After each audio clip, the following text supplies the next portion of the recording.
Hello, everyone. Welcome on in. Happy, dare I say it, Monday, chat. Happy Monday. It doesn't feel like any Monday should be a happy Monday, but it's been okay. It's been extremely busy for me. I hope you all have had pretty good. One thing, so we're gonna be starting off the stream is we're gonna start getting ready to hunt for tardigrades today, but first, before we start hunting for the tardigrades, we have to soak some of the samples. So some of the samples that we have, I got new samples. Remember last week we didn't find any tardigrades at all, which is a shame. But that could be an effect of temperature, and it could be an effect of other factors as well. Hello, Adam Altogether. Hello, Adam Altogether. How you doing, Adam Altogether? You and me and you, both of us together. Adam Altogether. Chat, also, if you're not checking out Nerduino, remember you're not doing life right. NASA space scientist who sacrificed his health this morning to show us a failed rocket launch. I hope it was worth it, Nerduino. I liked hanging out with you in the morning, don't get me wrong, but I worry about you, sir. 5-bedroom house on the beach. Weather was wonderful. Beach was white, sandy white. Search for shark teeth, sadly didn't find any. But did you have some good rest, though, Athena Cat? It sounds like you had a great time, which is the most important thing, because, ma'am, you are always working. You're always working. I'm so glad that you had a nice time. But chat, some of the places I want to show you where we work, it postponed because, Gwen, there was some random valve loose, as always. This is why I don't get up for them anymore, because they're always postponed, and then I just watch it on YouTube after if it actually worked. Welcome back, Dibs! I maybe get a little salty about it, Gwen. So, chat.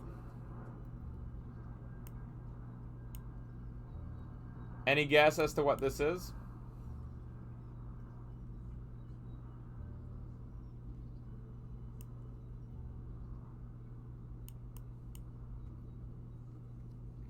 Any guess as to what this is? Decided not to work myself. Good, Athena Cat. I'm glad to hear it. Know how much you're worth, ma'am. Ramen noodles? Nope.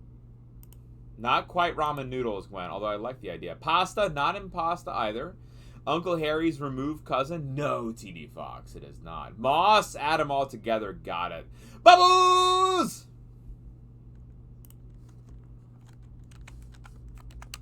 Chat, make sure to check out the legendary and amazing It's Bubbles. Check out It's Bubbles. We love Bubbles here. We rated Bubbles a few weeks ago. Gamer extraordinaire. Y'all, please go check out the lovely It's Bubbles, who I just apparently can't get the timing right for the shout out. There we go. So it is moss. It is moss. What we're going to do with this moss is soak it in some water. So in these mosses, there is always a likelihood that we might find some tardigrades hiding around. And so, that's one of the reasons why I grabbed some. So this was moss just when I took baby alone on a walk. We found some of these mosses and we pulled some of them up. And sometimes we get lucky in that there's tardigrades hiding around in there. And so what we're going to do is to take a couple of pieces and soak them in the water. Look at its little feetsies! That is the plan anyway. We're going to try Athena Cat. Last week, Athena, was a no-go. We tried soaking samples, but there was just nothing that actually ended up coming out. So today, we're trying a little bit different. We're going to try it a little bit differently. We're going to do a couple of other samples. So what they tend to do really well in and hide out in are mosses and lichens. So what we're going to do is to do a little bit of rehydration on some of these. They tend to dry out, and that's what they really like. They like dry areas and dry surfaces, and then they like damp areas like lakes and whatnot. So we got a couple of potential opportunities to grab them. In the past, when we've gotten tardigrades, together we can rule the galaxy.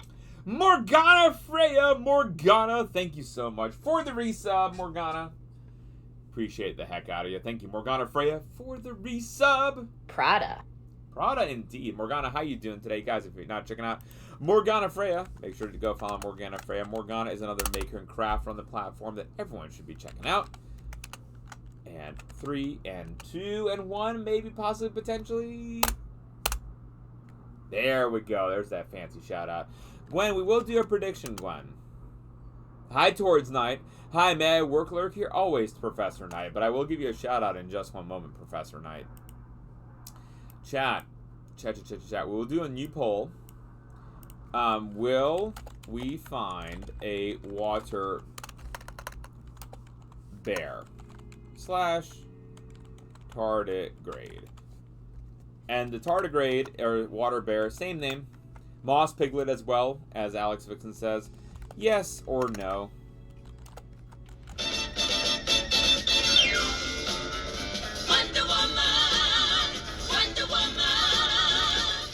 I'm going to give y'all 20 minutes to get the predictions in, because we're not going to check for a little while. There's going to be a little bit while where before we start looking for the tardigrades, because they need to soak for at least an hour. So we're going to start off with some amber, but I wanted to show y'all what we're looking at.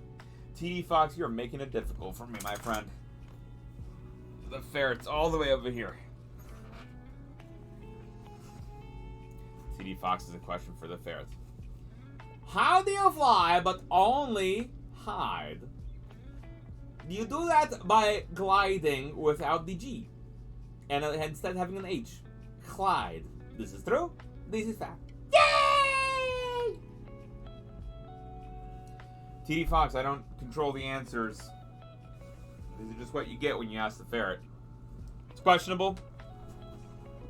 Maybe. Impractical? Always. Fun? You betcha. Chat, I'm going to start soaking some moss samples. Again, y'all can get those votes in to see if we find any water bears today. The hope is that we do. But we will see what results we end up getting tonight. Amber hype. Yes, we're going to fire up some amber in just one moment. So I'm gonna soak a couple of things, Gwen. And I'll show y'all in just a moment. Nothing incredibly fancy pants on this technique. I'm just honestly submerging moss into water, letting it sit for a little while, and then we'll jump back to it when we're ready. Found the new glasses and trying to get used to them. Yeah, so Athena, last time you had them, but you said you were getting motion sick from them, which stinks. I'm glad to hear maybe they're getting a little bit better.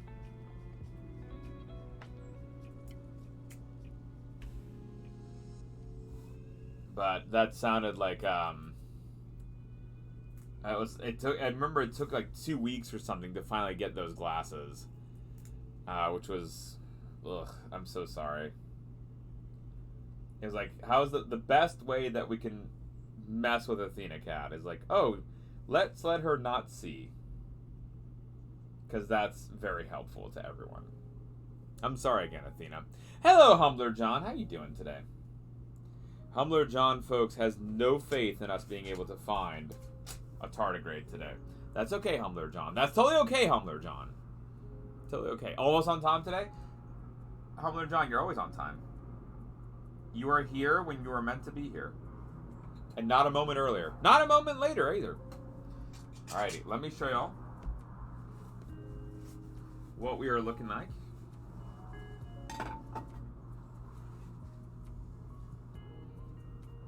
As long as I don't lose my my lens cover here. Time isn't real after COVID? No. After COVID, absolutely not. Chat, Smikes wants you to spam ! NASA so that we can highlight Nerduino and how handsome he is. Please and thank you, chat. Please and thank you.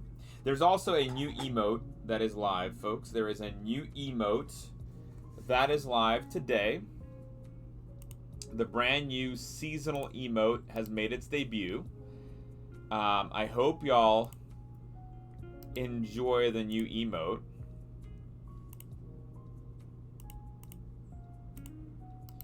We actually took out all of the Easter stuff is now hidden away. The Easter stuff is hidden away. It's no longer active. We'll put the Easter stuff back next Easter time. Remember, I have to quickly edit the GIF command as well.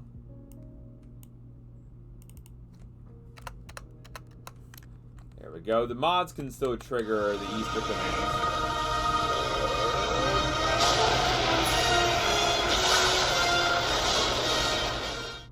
I know. Did it trigger, Smikes? Did the egg trigger? Can you double check the egg for me, Professor Smikes? Okay, good. The mods can still do it, just not anyone else for now. Yes, and Discord is also under construction, folks. Discord is under construction. We're doing a little bit of house cleaning, a little bit of updating to make things more streamlined and accessible. So if there's channels that you really like that are missing, chances are they are not missing. They have but moved. And so no worries at all, folks. They are just been moved around so that things are a little bit more manageable. Bumblebix, thank you for the follow, Bumblebix. Welcome the heck in to the colony. All right, chat. Carlo has graciously offered to give away a piece of hand letter art. And yeah, Carlo, if you're ready, we can do the raffle whenever.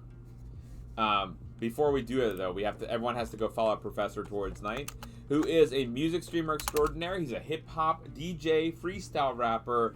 He also does, he makes ice cream with his pectoral muscles. It uses a spoon, a wooden spoon, to like move his pectorals. Then he DJs, he sings, he dances, he plays the guitar, plays the piano, folks. He also makes a crunch wrap supreme like no other. He makes a he puts the stuff into a wrap, and then he puts the Doritos Locos chips in there, and then he puts it between his biceps and he flexes, and it just goes crunch. It just goes crunch. Chad, that's why it makes it a crunch wrap supreme between his biceps. Guys, go check out the amazing Towards Night.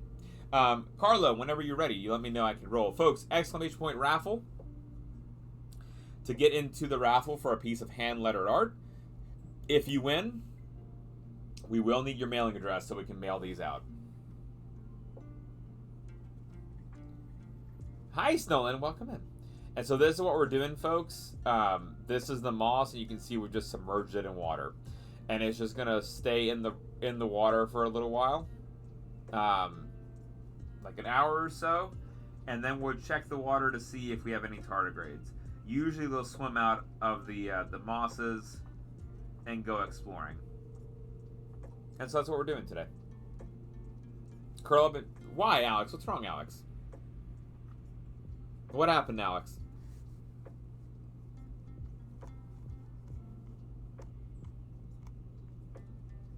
Three, two, one, pull a winner. All right, you got it, folks. He said it. 3, 2, and 1, folks. All right, folks, are you ready for some piece of amber microscopy?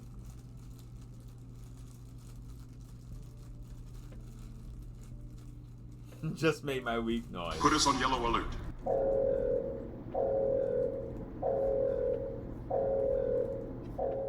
Whatever. Oh, it's Towards Night, Snowland. I'm so sorry. I thought you were asking me if I beat the game because you didn't tag Red alert. Towards Night.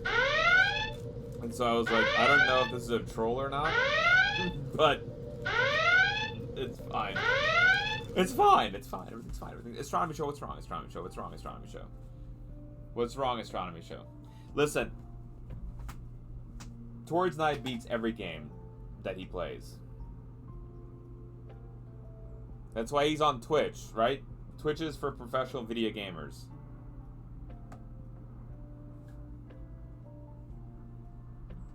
Oh, hold on. I have to reset my lighting. There's the underside lighting. Boop. There we go. Alrighty, so this is a bigger piece of amber. And there's our specimen. I'm on Twitch because it was my destiny to join the colony. No, towards night. It was your destiny to become the best there ever was. And you really are. Guys, also go follow Astronomy Show. Another science streamer that everyone should go check out. Cliff says spider. Or no spider. Hi, Aosine. Welcome in. I'm going to get a measurement for you, Cliff, so we can see how large this sample actually is. Cliff, honestly, I think we're getting some obstruction from the amber. So I'm not entirely sure if this is even the right angle to get any kind of measurement or imagery from it, right? Because this all, see how there's all this color here, and this like extra swirl. With that extra swirl, we have no idea what it actually looks like, but we can get a rough measurement. Our first sample of the evening. Yeah, so towards night now wears Speedos. Nerduino. Always. Like, even in the shower. In the restroom. To bed. Anything. Chat, so this sample is worth looking at about 1 millimeter in length. But I say we remeasure it from the other side because this angle is really, really off. Smikes, I did not go into a Speedo. I did not get up. I did not change. I'm still in my regularly dressed clothing, Smikes. I promise. Y'all see what I did there? Risto! Risto! Risto! Risto! Check this out, Risto! Risto! Risto!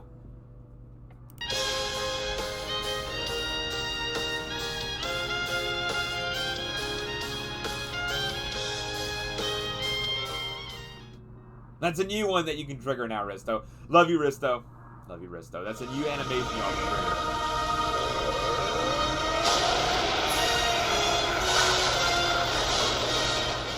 So this angle, honestly, I think is so poor that we're not going to get any information from it.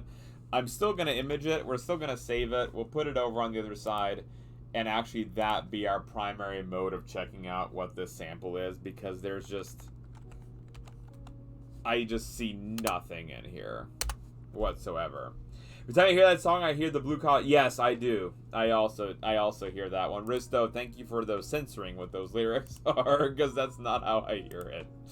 Oh my goodness, Risto. Oh my goodness gracious. Risto, you have a great session, my friend. Have a good lurk. Guys, if you're not checking out lovely, amazing Ristrock88, please go check him out. Mental health streamer, gamer extraordinaire, as well as just community man in general. Nitro TM bots can read chat and cannot find any evidence of it. It was you. You are the obsessed with Speedos. That's very true. Me neither, but in my head, that's what I heard. What do you mean? Oh, I got you, Risto. I got you. Sorry, Risto. I thought you were disconnected from the Speedos.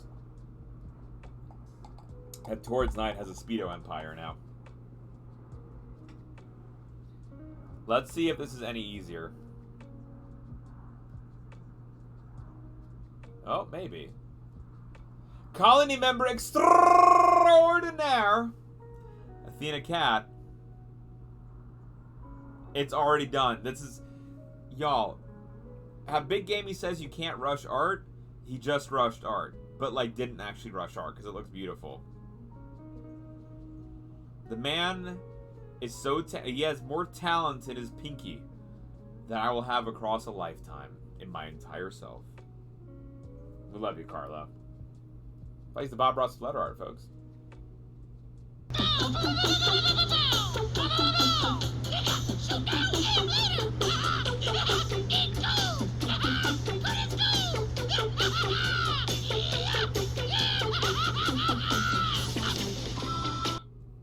You want to get nerfed, TN? TN, why would you want to get nerfed? TN, you're not one to be nerfed. Chat, this is a fascinating sample already.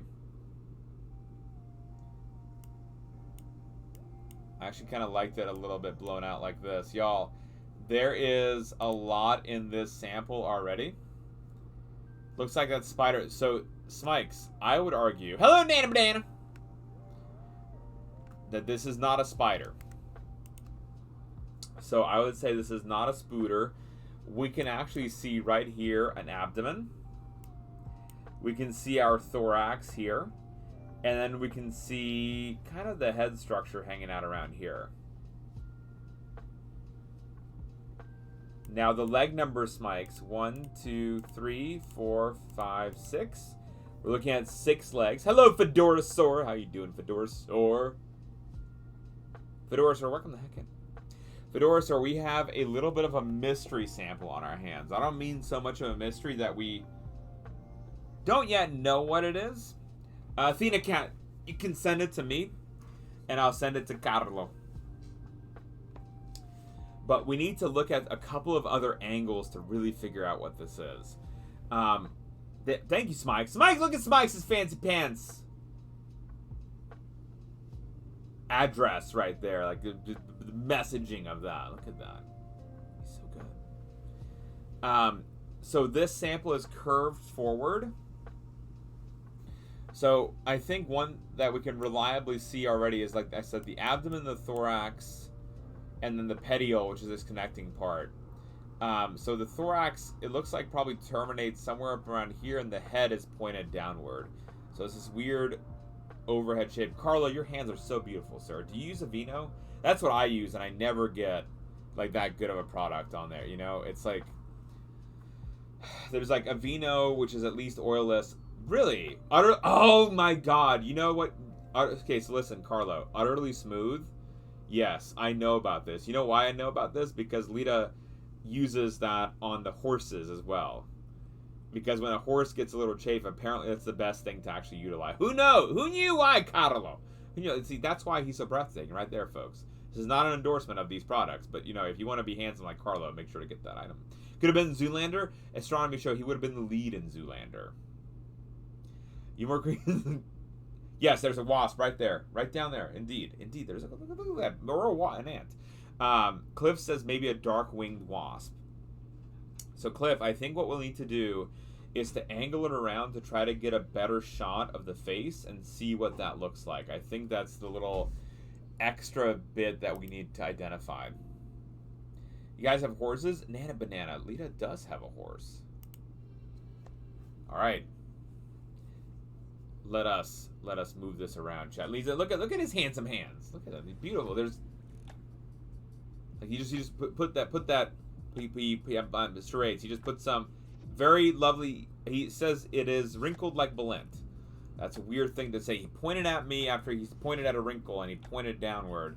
He's saying that I'm a wrinkly piece of skin. It's fine, Chad. It's fine. I understand what Carlo is trying to say. It's all good. It's all Gucci, Chad. It's all good. It's all good. And the rest of his skin, which is beautiful and glowing, except not around that little spot, is him because he's breathtaking. Now he's doing the church and the people. You know, he's like, you know, here's the church, here's the steeple, look inside, here are the people. That's what he's doing now.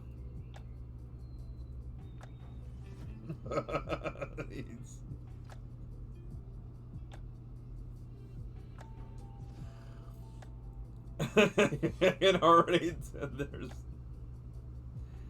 the monster thing with your hands. This one? Or which one is it, Athena? This one? Whee! I have no idea. Yeah, let me adjust the angle of this and try to find.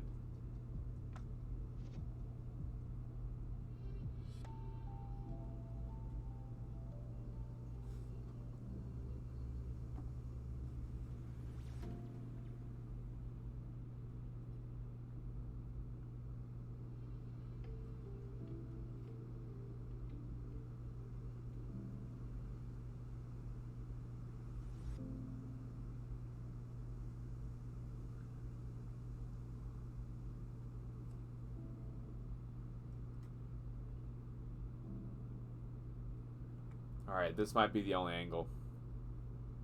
In the awesomeness of the Mr. Ristos, do another raffle. You got it, Carlo. Chat, exclamation point raffle to get in. There is a second insect, Cliff. I'm just trying to hit the head on this one. So, Cliff, the head is down here. Let me just quickly adjust, and then we'll do the raffle. I just can't. I'm like holding physically the sample, so it's just a little bit harder to do the the simultaneous raffle, as it were. Snap that, and then let me zoom in once more on the head.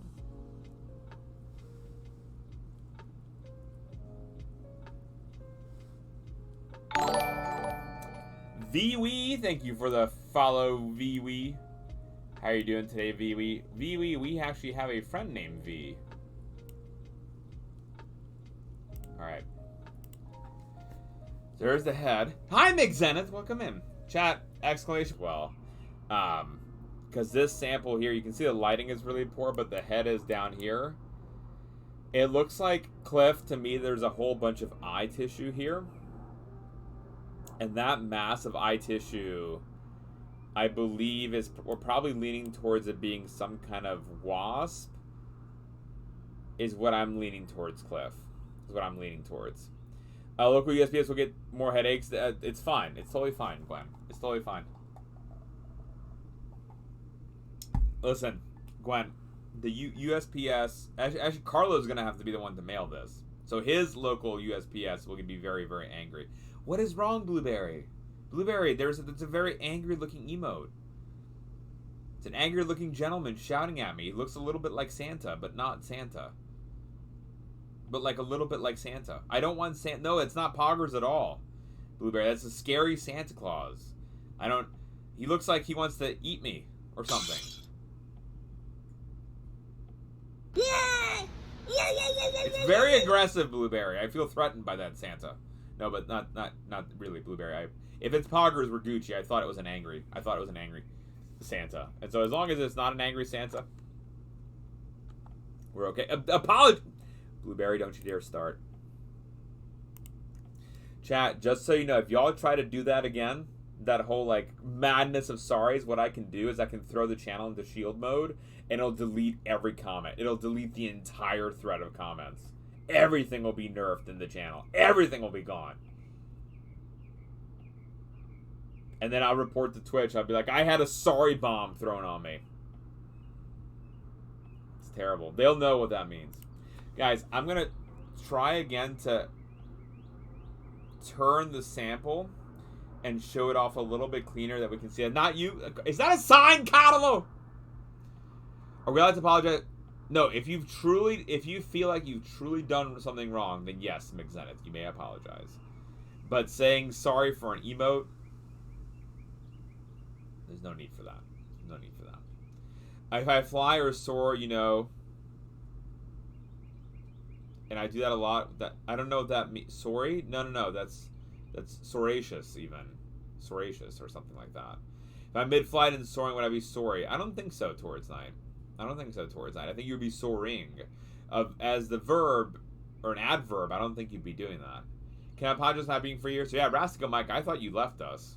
I thought you decided that you don't like us anymore. I was so heartbroken, Rastico Mike. Rastico Mike, I was crying in the basement, Rastico Mike. No, please no sorry, my friend. Life comes up, things get busy. Absolutely don't feel like you have to be here. We're grateful that you are here, but never feel pressured to be here. I'm feeling sore, but not too sore. Would I be sorry? No, you would be just sore. Or sorelicious, if you will.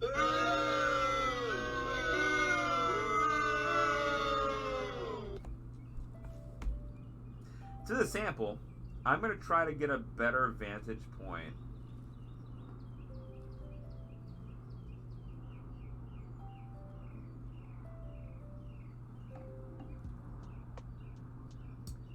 Shoot, y'all, this one...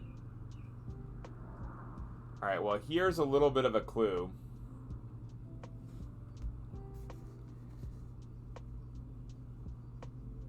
Let's see. It has been an absolute beast to do. Because if we look at the original angle of the sample, it's actually pretty straightforward. There's curvature of the body. You can see the abdomen, the petiole, the thorax quite readily. We see these wings coming down. The head is curved forward. Hi, Dacum! Dacum, how are you doing, Dacum? Welcome the heck in, Dacum. Dacum, I hope your Monday went well. I hope you had a great Monday, in fact, Dacum. Our Monday was... It was busy. It was extremely busy, Dak. I'm glad around this sample and try to see if we can find a better angle for this particular piece. Yeah, so Coffee Rocks points out a very good point. It does look like, based on the body, so it's curved inward along with the Schmakies! Hello, Schmakies. How you doing, Schmakies? Because it's crumpled, as Coffee and Dacum says, that suggests that it actually died before it was preserved in the amber. And because of that, we need to get at the curved angle. There's a lot of extra stuff in here. This curve, like, here I guess is the best illustration. You see this large swoop here? This amber here, and that little swish inward is a big discoloration of the piece, and that's what's really negatively affecting us from being able to get at the head. So as soon as I start trying to image the head, down here, I think that's eye tissue, but it's really difficult to be able to see. Schmakies, you're right, Schmakies. Schmakies, you're so right, Schmakies. The poosh, never ever, Schmakies.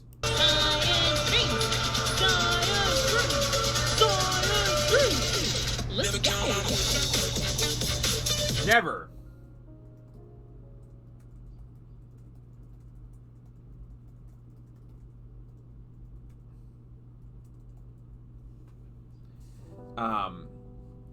So I got it, Debs. Debs, I take care of it. You're all set, Debs. You're all set. So y'all, I'm gonna try to image this one more. So Smikes, I don't know. These to me look like they could be Omatidia. Right here. This on the head.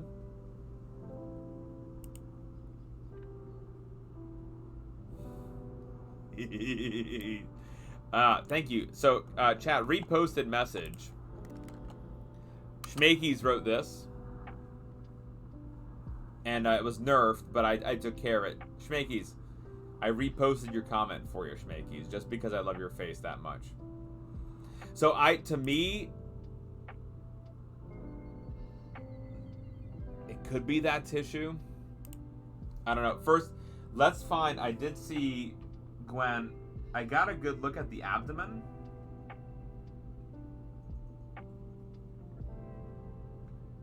As possibly leading us towards a wasp of sort.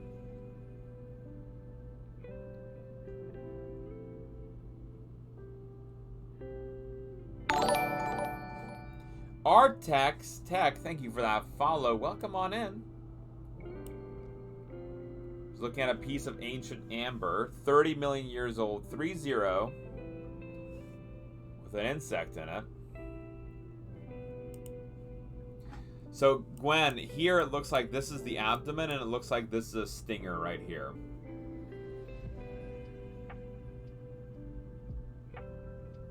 Do all insects have the petiole, the connecting point between the abdomen and the thorax? Is that what you mean, Smikes? Sorry. So the petiole is that little bit. I can do, I'll show y'all in a minute a little diagram. Yes, okay, hold on.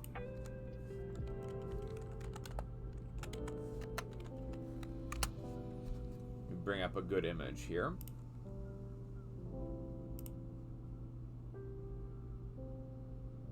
Okay, that's a good one. So this is a good image here. There are, Debs, there are two insects in that piece. Yeah, there was one that's much, much more visible and much more reliably to see. But we're still trying to knock out this particular one. I'm leaning with Cliff, and it's probably some kind of wasp. That's like the easiest thing to ask. But like, you know, what can we do? So the petiole, folks. So here's the thorax, this part of the body. You can see it up here. There's the head, the thorax, and the abdomen. The connector between the abdomen and the thorax is this region here, the petiole.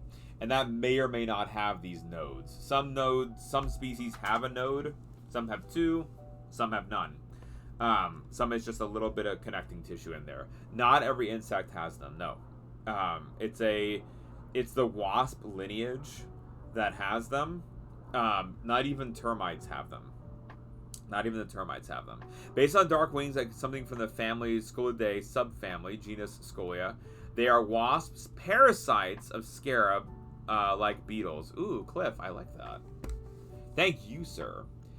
Yeah, so coffee. We will try to do the color change. The big thing on this difficulty for me is that I'll show you in a minute. I want to put in Cliff's suggestion so we can identify it. Is that there's these obstructions in the amber that cause there to be like these weird ruffles, and it's difficult to get around that. Ooh, it does very much look like this, Cliff. That, I think, is a very good call, Cliff. The wings have a nice match to it, too. And the eyes, if I think what we're seeing at the eyes, that would be something where it could be quite similar to it. So, coffee. There's the abdomen tip right there, and that looks kind of similar to our reference image. But if we look back at some of these past images, well, actually, let me save this.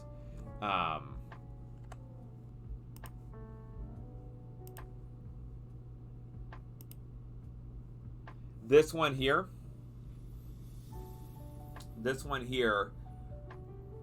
see how it's curved inward? Coffee, like the head being this downward tilt. It goes into the region of the amber where you start seeing this stuff here. Like behind me, that little like swift of discoloration. That swift of discoloration manifest like this. So this is the flipped side of the sample, and you see how it's like there's this weird jagged cut looking thing right through the center. That's what's making it really difficult to see anything. So if it weren't like this little like weird loop hoop swimming pattern is dagged through the sample, right through the middle of it. And so when I try to angle it differently, like I'll show you. Let me pull it up on here. So like coffee, this is one side of the sample.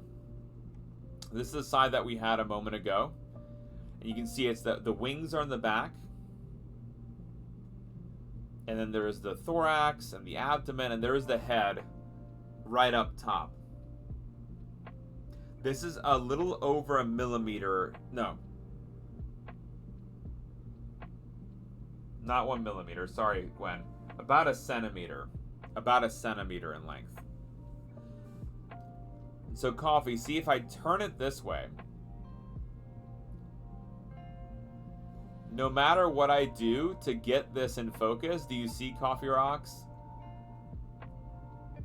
There's this distortion in the image. Look at its little feetsies! Look at its little feetsies! Hi, Jern. Jern, how are you doing, you handsome devil? Jern, we'll watch Rise of Piracy in just one moment, my friend. I'm just holding the sample, so it's tough to do it right now. This obstruction is what's yielding us the difficulty to see anything. Unfortunately, coffee. If I continue to turn it,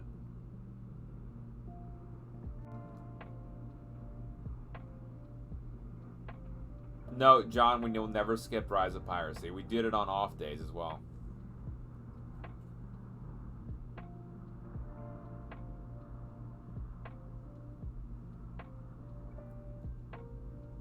See, I'm just trying to like get the angle right, coffee, and even it's just like a real disaster to try to get any feature in this. I think we'll have to be kind of just stuck with a possible wasp. There's five Kevins. Sleep well, sneakies!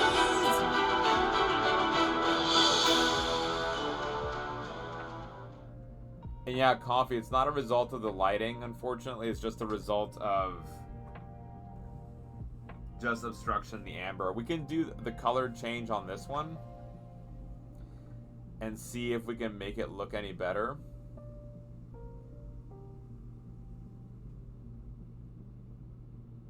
But those swirls will never end up looking good, just as a function of the amber. This, though, Coffee, I will say, this looks really, really good. When we color corrected, like, the body colors now look much sharper, and I think probably much more realistic. Sometimes the color correction can be misleading. This looks very much like how it would look under the microscope, too. So I think we're pretty set on this looking good.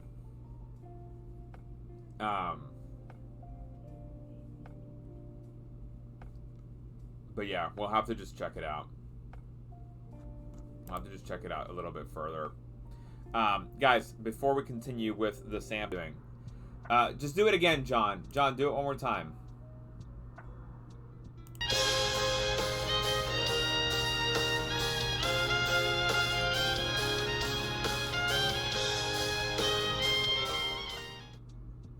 John, you did it again?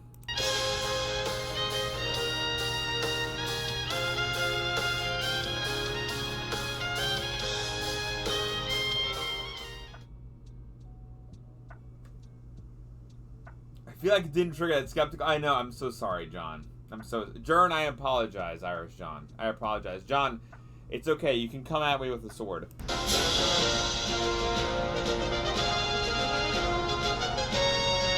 Oh!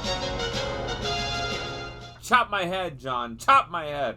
John, we also added a new character. To the band. SciAnts. We had experimental science. We're curious, not judgmental. Always good vibes. When science on screen. Time to learn life with SciAnts.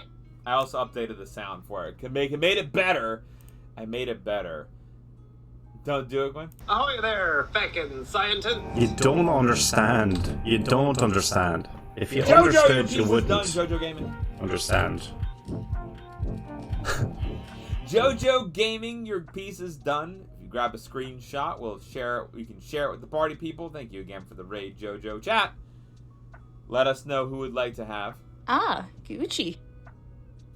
a Gucci piece of art by the lovely and amazing Carlo, the Thestreamscribe, above my head. He is live above my head. Doing a little bit of live letter art, folks. Doing a little bit of live letter art. If anyone's interested in having their name done, you let us know. Music Girl! Actually, did you know, Carlo, that Music Girl is one of our newest moderators? I feel like Music Girl might, if possible, need one with some sword imagery from it. Jojo, if you want, you can take a screenshot. That's also the Thestreamscribe. He streams 5 days a week over on his channel. There is the Fancy Pants shout out, and here is his schedule as well in his Fancy Pants command. Because yeah, there's all the Fancy Pants things that he does. Meme Monday, Let's Talk Tuesday, World Rock Wednesday, New Things Thursday, Free Day Friday. We love you, Carlo. He's done one with swords, Music Girl?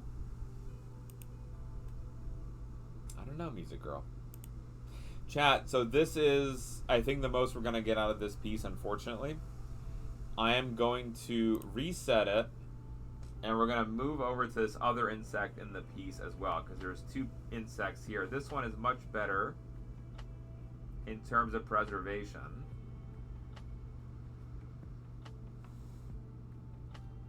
We love you more, Carlo.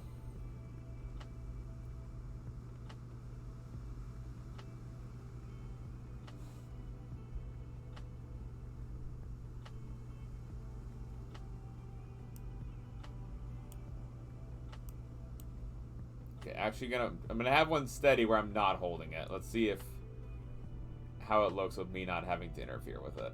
It's on its side, the sample, so it's like very wiggly. There we go. Well, lies, no.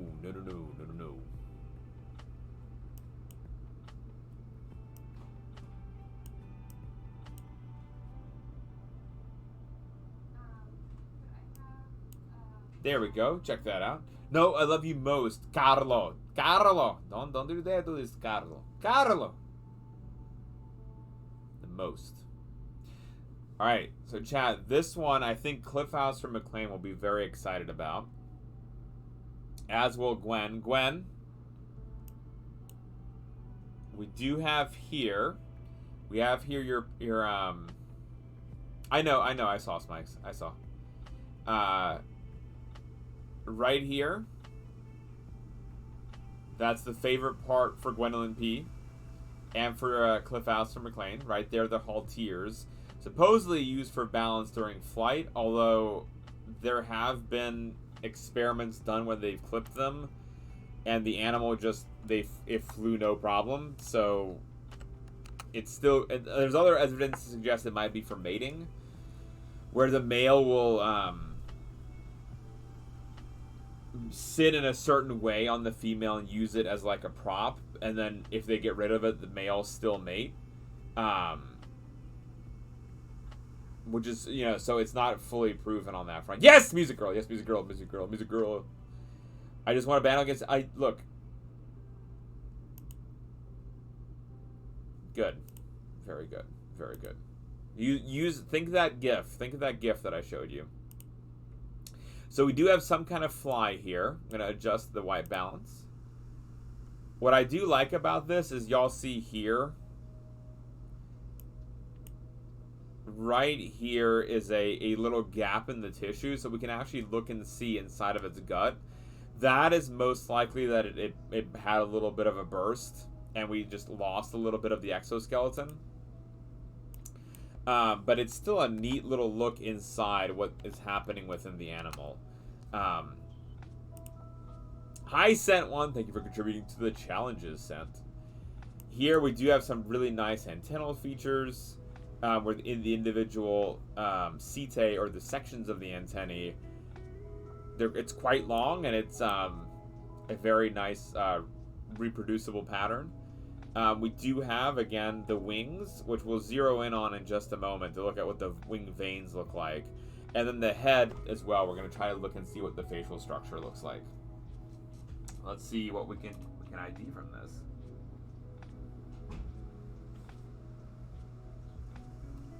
If I'm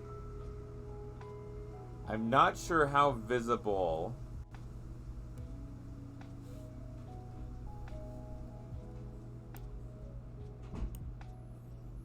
some of these additional components are going to be.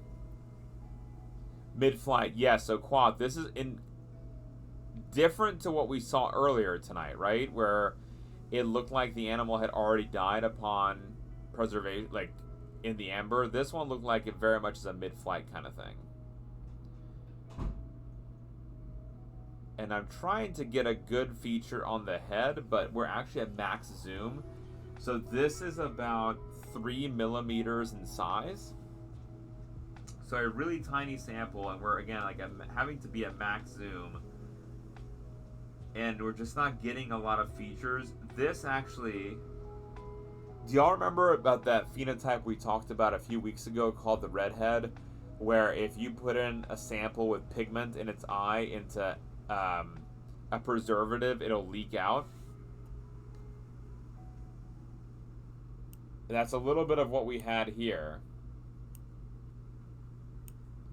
That's why this whole head structure, we're not able to make out anything of any real significance. So if we, as we zoom in, you see how dark the head is?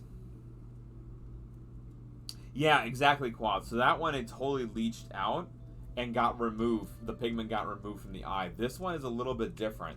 Here, there is so much pigment and eye tissue that instead of leaching out and being removed, it stayed kind of lodged in, and the whole head has turned that color.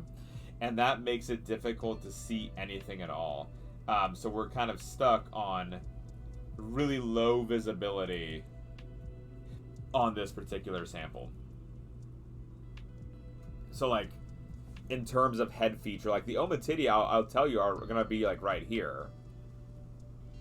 Like with the eye tissue, but actually getting any zoom in and identifying what that eye tissue is, we're not going to be able to do that because of that particular feature, unfortunately. But still a very clean sample. I'm leaning... Actually, I wonder what this is.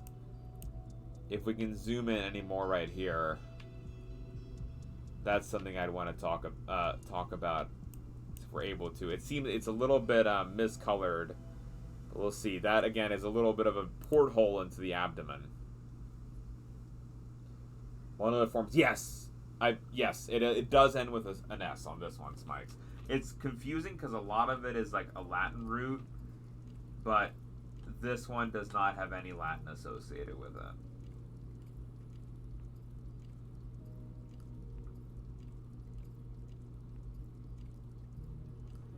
So yeah, this one, that little bright area,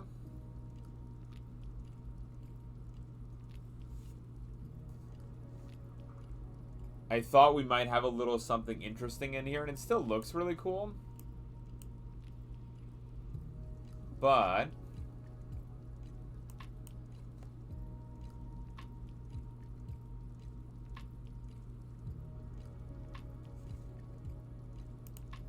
so this is just how it decays. Right here, this segment right here is a tergite, and I think it's a nice illustration of what a tergite is. So you can see these are the individual tergites. There's a tergite, there's a tergite, there's another one as we're moving down. These are segments of the abdomen that allow it to expand or contract. So most likely we have a female here, just based on the size of these tergites and how big the abdomen already is. And so what I was looking at was, I was like, this region looks kind of cool, but what you will see is this tergite here broke and it's kind of pulled away from its connecting parts. And so that's why you have some white above and below, is because there was some damage to the animal, presumably after it flew into the amber or into the resin, and then there was a little bit of tear here. But that's what I'm leaning towards on that front of why that looks the way it does. A biting midge. I'm definitely leaning towards a midge, Cliff. Let's see. We can pull up an image for it. Usually, as Cliff points out, a lot of these similar looking samples that we get are midges. They're very popular amongst the samples. Moo Hoodles!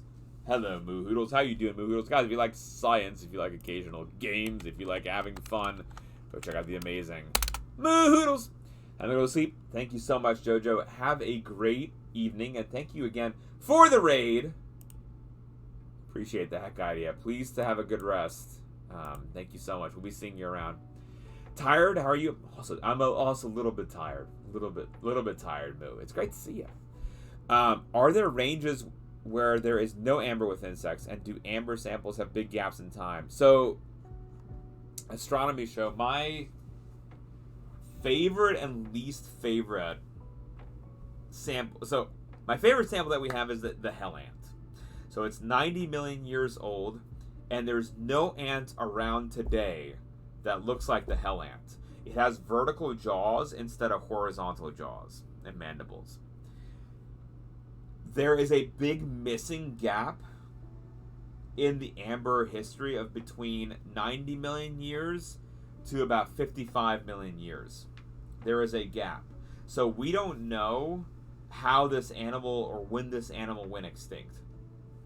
The only guess is it went extinct because of over-specialization, that its mandibles are designed to catch certain kinds of like cockroach-like beetles, but to have something like that,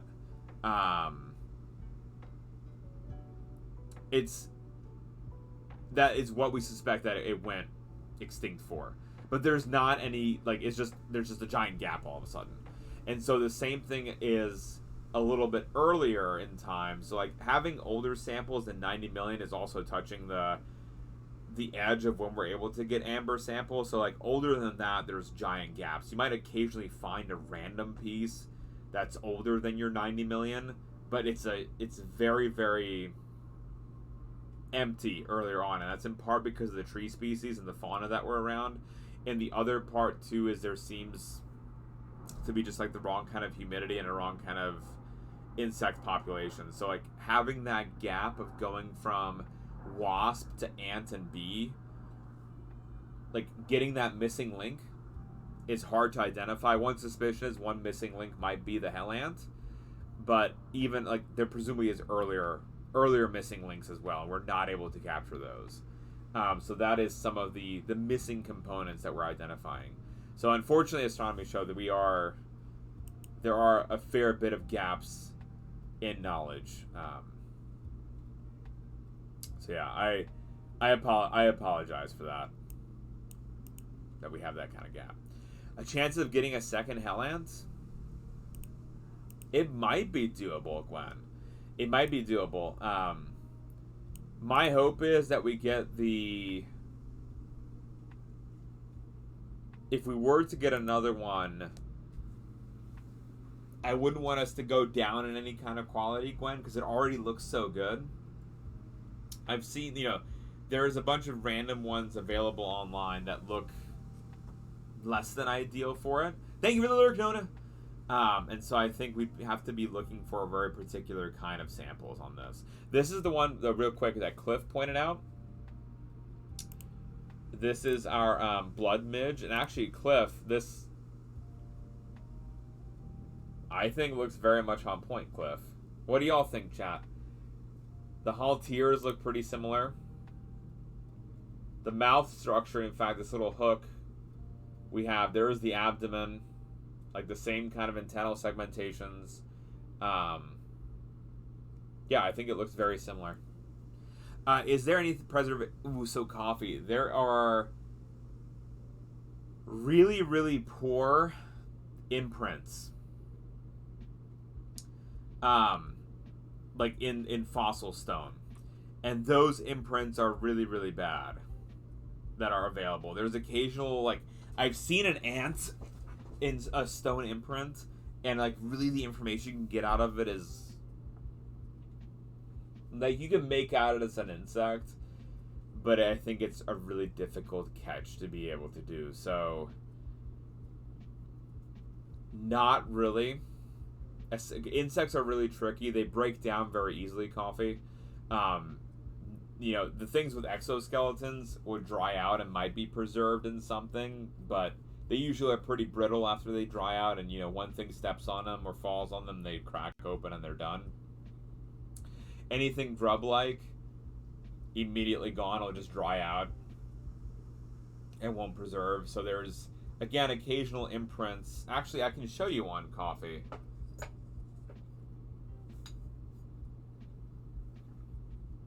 Let me show it to you, Coffee Rocks. This is a worm imprint. But again, it is only an imprint. Hold on, we need the overhead light. Go.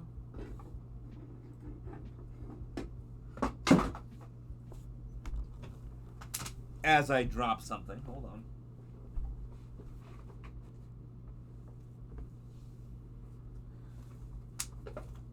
Alrighty, so let's find the imprint. Hi, Dame Karen. Welcome in, Dame Karen. Happy Microscopy Monday, Dame Karen.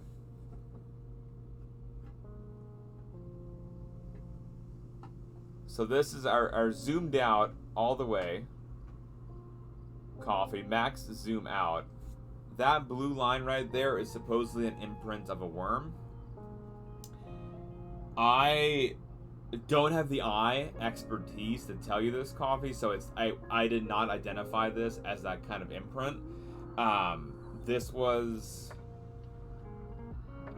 Lita's sister went on a fossil exploration in Illinois, and after that fossil exploration, she and her guide and a friend who went were able to identify what this sample was. So like the guide is an expert in this, and he said this is a worm imprint. Yeah, so apparently what you're looking for is like the doublet of the colors. So you see if you're moving along the sample,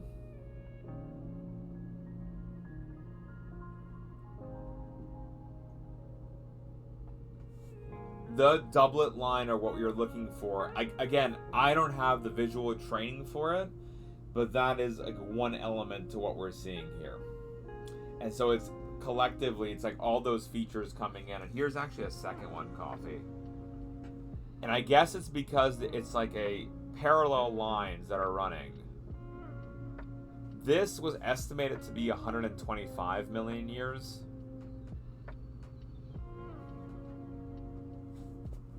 So older than our hell ant. But so in theory, coffee, you can have preservations types like this. It again, just for me, is I feel like a harder proposition to be able to capture. And again, it's not. I don't think it's easy to identify. The guide thought it was much easier to do, but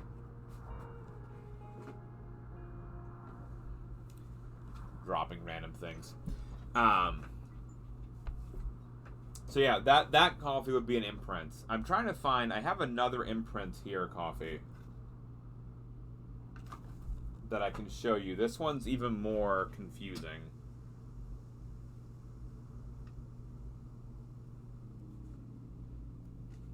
Just have to re-find where the heck I put this one.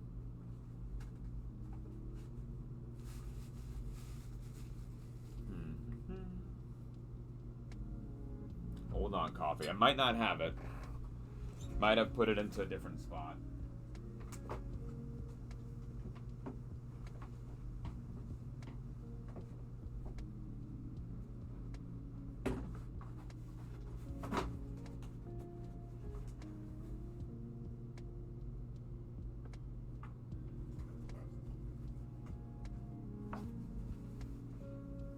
I'm not sure where it is, coffee, but I have a different imprint that we can look at for the same one. Looks around for his. I know, Smikes. No, it's not lost. It's just put somewhere where it's currently inaccessible. Possibly, potentially, sometimes. But this, let's see.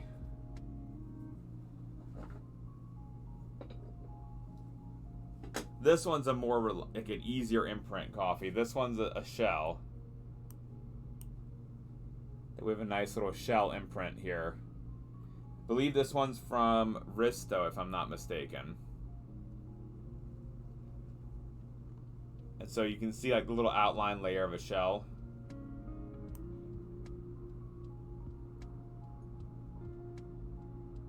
So that's what the imprint is like. Hello, Allison!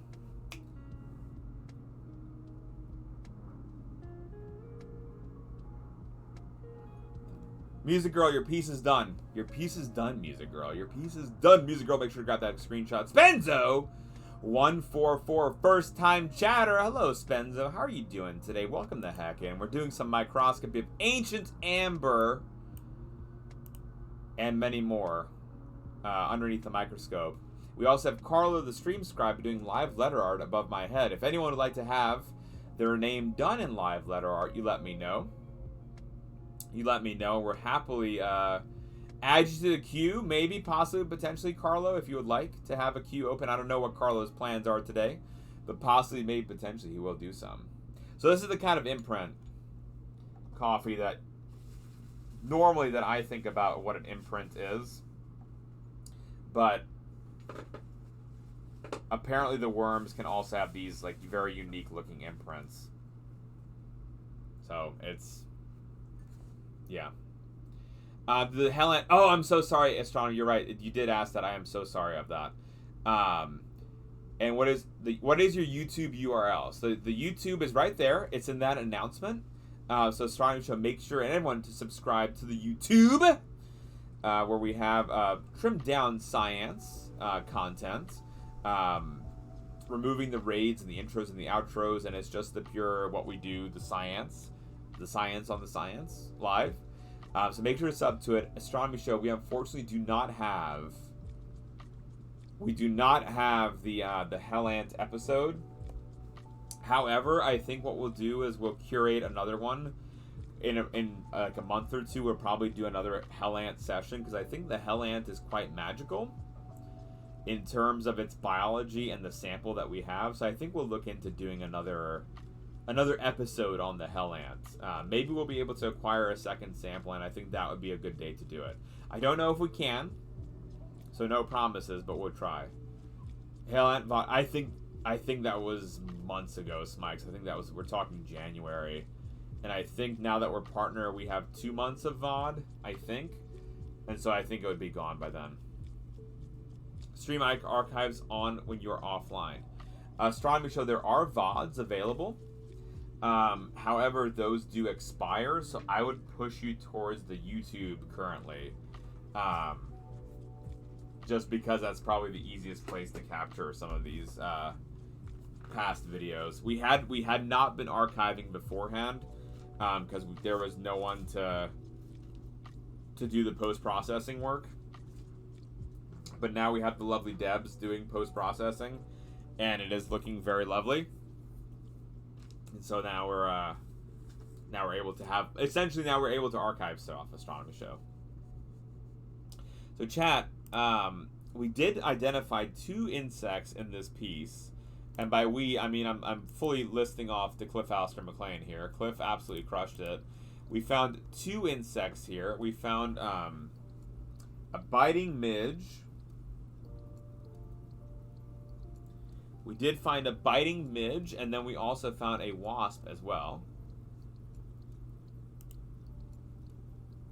And the wasp for this, it is a, hold on, a Scolidae wasp. Wait, I thought Allison was fine.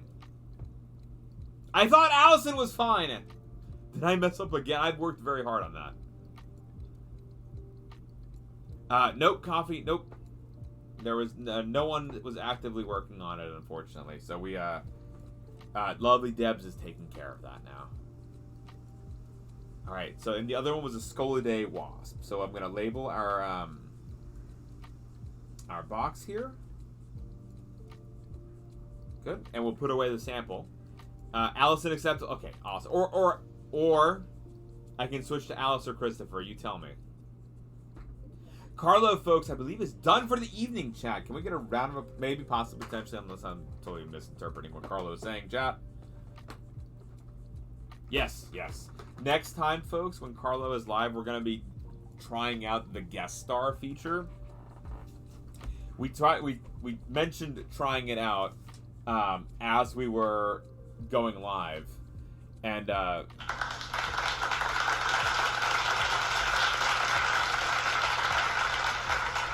I got a little nervy. I got a little nervy, and I was like, "Oh my god, I don't know how to do it." Carl's like, "It's fine, it's fine, it's fine. Everything's fine, everything's fine." We will test it out next week beforehand, and then it will be fine. It will be fine, Blint. So Carlo is very loving, very kind, and very patient with me. Carlo, thank you again for that, sir. Folks, please go follow the Thestreamscribe, a.k.a. Carlo. He is live Monday, Tuesday, Wednesday, Thursday, and Friday. Big thank you to the Thestreamscribe for being with us today.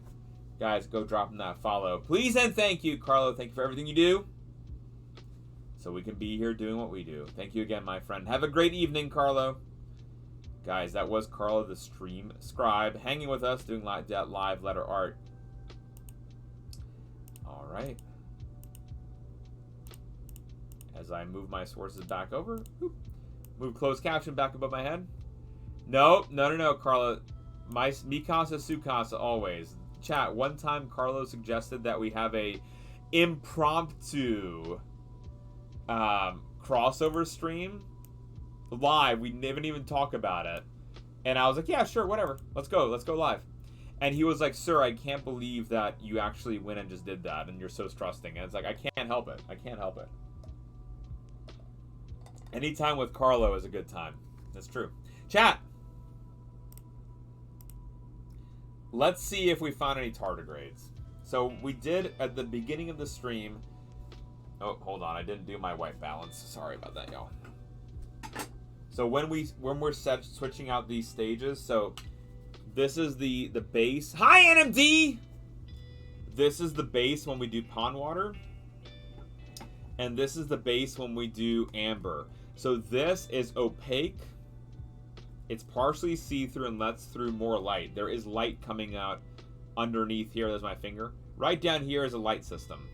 And so we want an opaque bit to have on there to actually pull through the light, especially for the amber, because the underlight is very important.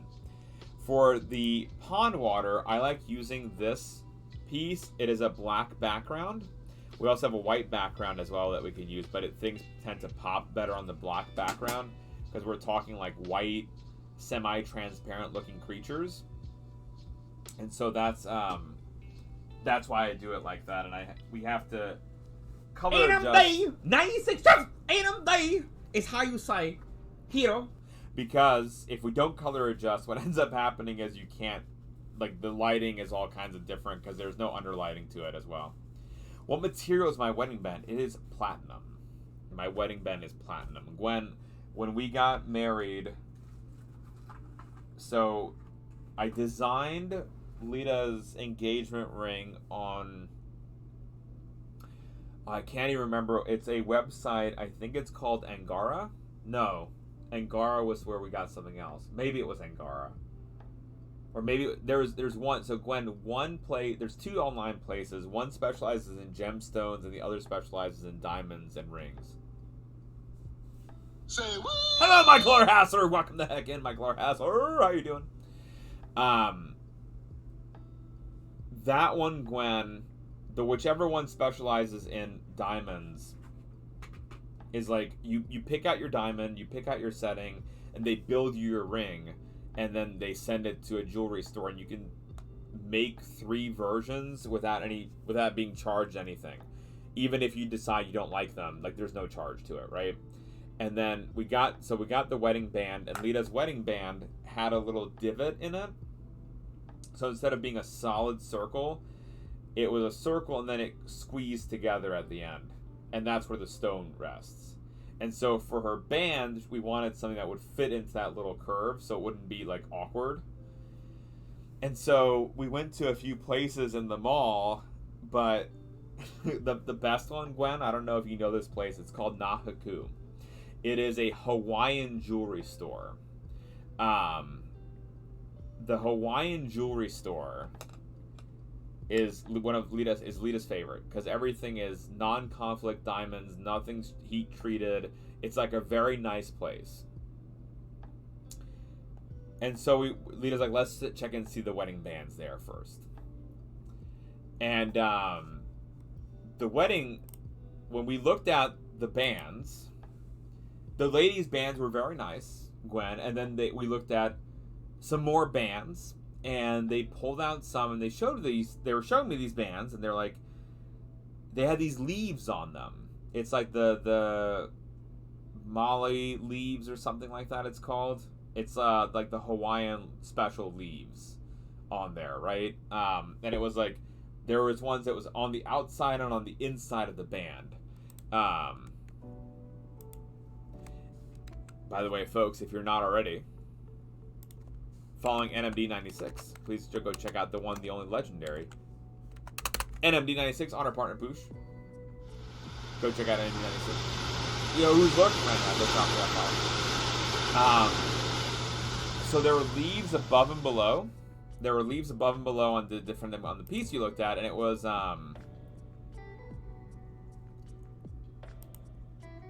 So I asked, I'm like, I'm looking at these rings, and I'm like, oh, they're really nice. I'm like, where's your men's selection? And that's when they looked at me, and they're like, sir, this is the men's selection. And that was the answer for us, Gwen, that's not where we should go. Because I was concerned about the lead. Big Amy, thank you for the lure, Big Amy! No, we have the same rings and bands that we got married in. Same ones. And so, Gwen, we went to 2 other places, and this one, like, I didn't want anything that was too thin. I wanted it to be, like, a substantive one. And this one just was, after I tried it on, we went to 2 other places, and I was like, even though this one is, like, a little bit pricier, I was like, this one just fits, and it's perfect. And it's one of those, Gwen, that we're like, we're going to wear this forever. So it's a one-off purchase. So I'll pay a little extra for this to be comfortable in it and to really enjoy it versus feeling like I'm compromising on something that I shouldn't be compromising on, right? So yeah, it just happened to be the platinum material that they had. And it also, the reason we went with this is because it's the least reactive material. So Lita's skin is very allergic to a lot of different metals. Like surgical steel she's okay with, and like high quality golds. Nothing plated. Like if it's sterling silver, she'll break out. And platinum is the least reactive thing. So if we're going to be wearing it forever, let's just get that, right? So that is the story of the ring. Gwen's like, that wasn't romantic at all. I'm sorry, Gwen. Alright, I am just taking out our mosses and seeing if we had anything pop up. And then, yeah, Dame Karen, I prefer dogs over cats.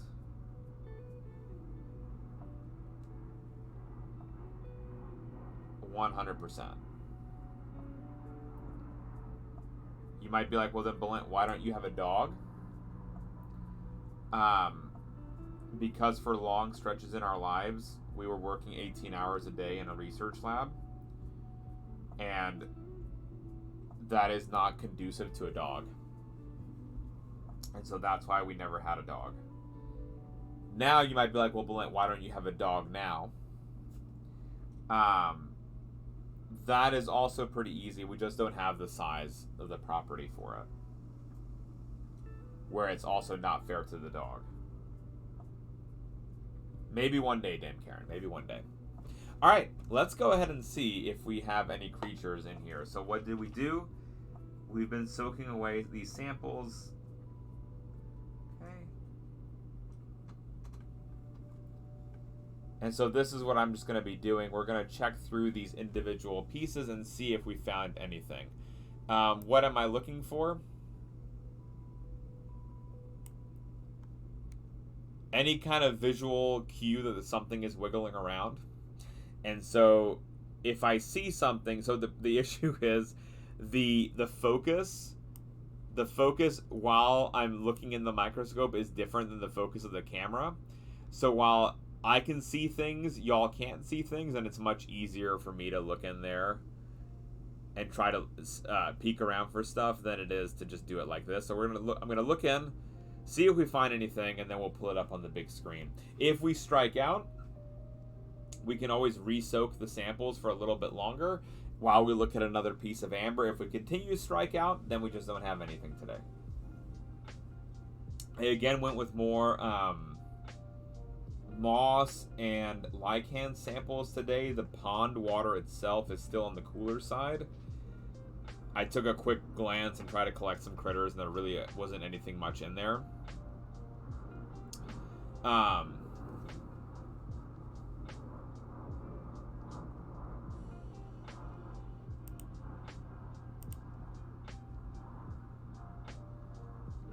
So this sample is from...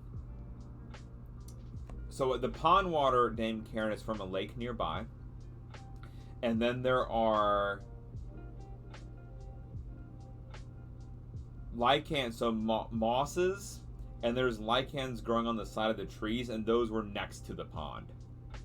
So they are, like a 5-10 minute walk away from us. Usually the pond water is offered in the same source that we get from. Then I grabbed some of the water, but again, I didn't see any active creatures swimming around. I think that there might be some... It's still swinging around in terms of temperature. There were a couple of really warm days last week, and the temperature collapsed again. So I think we're right on the cusp of having a lot more creatures. But we'll figure it out soon. I think my bet is maybe 2 weeks, and we should have more creatures in the active water versus just like anywhere. Yep, it's a local... And Dame Karen, all last season is what we did as well. Yeah. Speaking of doing, folks, make sure to follow our amazing friend Bentley, who snuck in here in chat. If you're not already following Bentley, you're not doing live Friday, go check out the lovely and amazing Bentley 13. Gamer, just chatting streamer extraordinaire. Very much appreciate you. Very much appreciate you, Bentley. Alright, actually, folks, I just heard the doorbell. I'm going to put up a quick BRB. I'm going to go check on the doorbell, and I'll be right back, folks. Don't go anywhere. I appreciate you, Bentley. Bentley, we're looking for some microorganisms in the pond water and on these mosses and lichens, and I think we've already found... Okay, we've already found something. these little critters, Bentley, we found last week, and it was quite exciting to find. At least, you know, in my mind, I think they're super cool. We're hunting for tardigrades, which are water bears. They are the creatures that can survive the vacuum of space.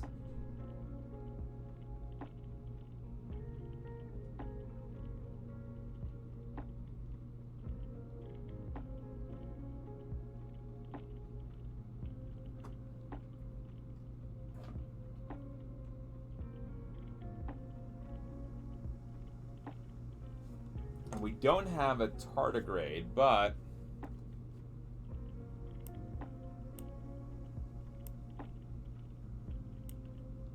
let me just find this creature.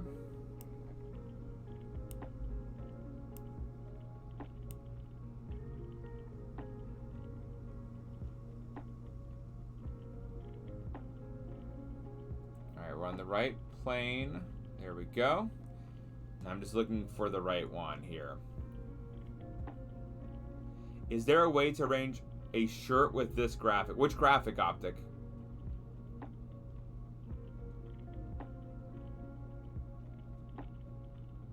Oh, the Antonia. Optic, I want to have a t-shirt that says it's a tour t-shirt for the sound of SciAnts going on tour. That is a goal I would like, Optic. But are you saying you think you'd rather have a singular one, Optic Nerve?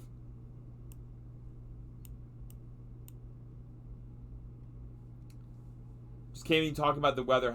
So Bentley, so we have the neighboring pond. If it's getting really cold and the temperatures swing around, what actually ends up happening is instead of having consistent creatures, we mostly have just like a kind of a random potpourri of stuff where you might find something interesting or you might not, just because it affects the growth of these creatures. They tend to be closer to the top of the water if it's warmer. And there is a little worm here.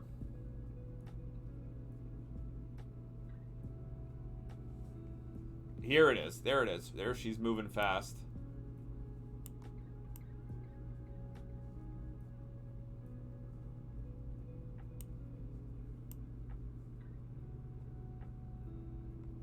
Trying to adjust the lighting real quick. Hold on, y'all.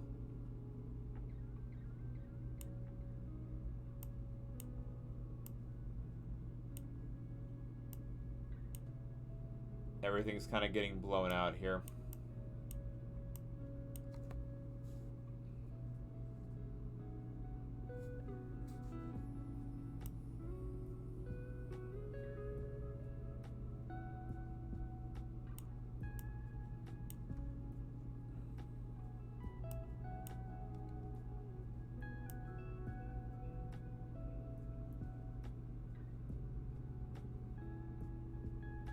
Not sure, Cliff. I think the image just looks really off right now. The lighting being really poor. I'm gonna manually start messing with the exposure, because that was just redonkulous. So right here, Cliff, this is what I was seeing. We could try to adjust the...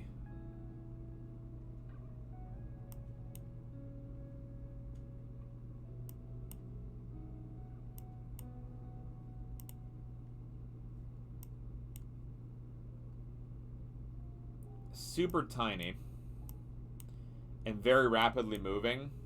The reason it's moving like that, and that's the reason we're not catching it on camera, is because the gain is pretty high. So the amount of lighting that we're using, it's a low light. So I'm trying to fix the lighting. So if we increase, there we go. It's a little bit better.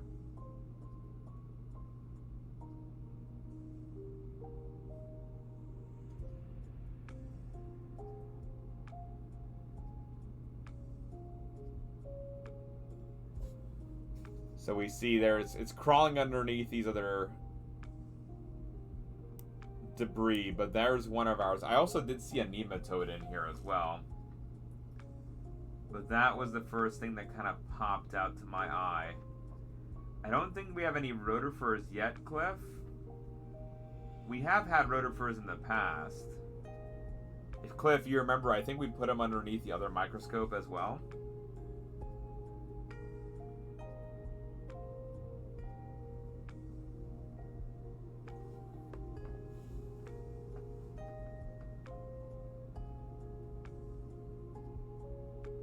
And then here is our nematode.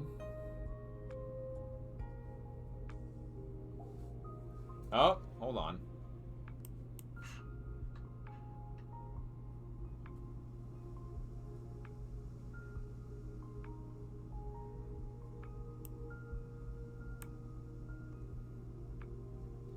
Two things here. One down here, you see this wiggling movement? That is our nematode, but more importantly, that right there. Chat, at max magnification, I can't zoom in anymore. There is our tardigrade, and do y'all see the feetsies?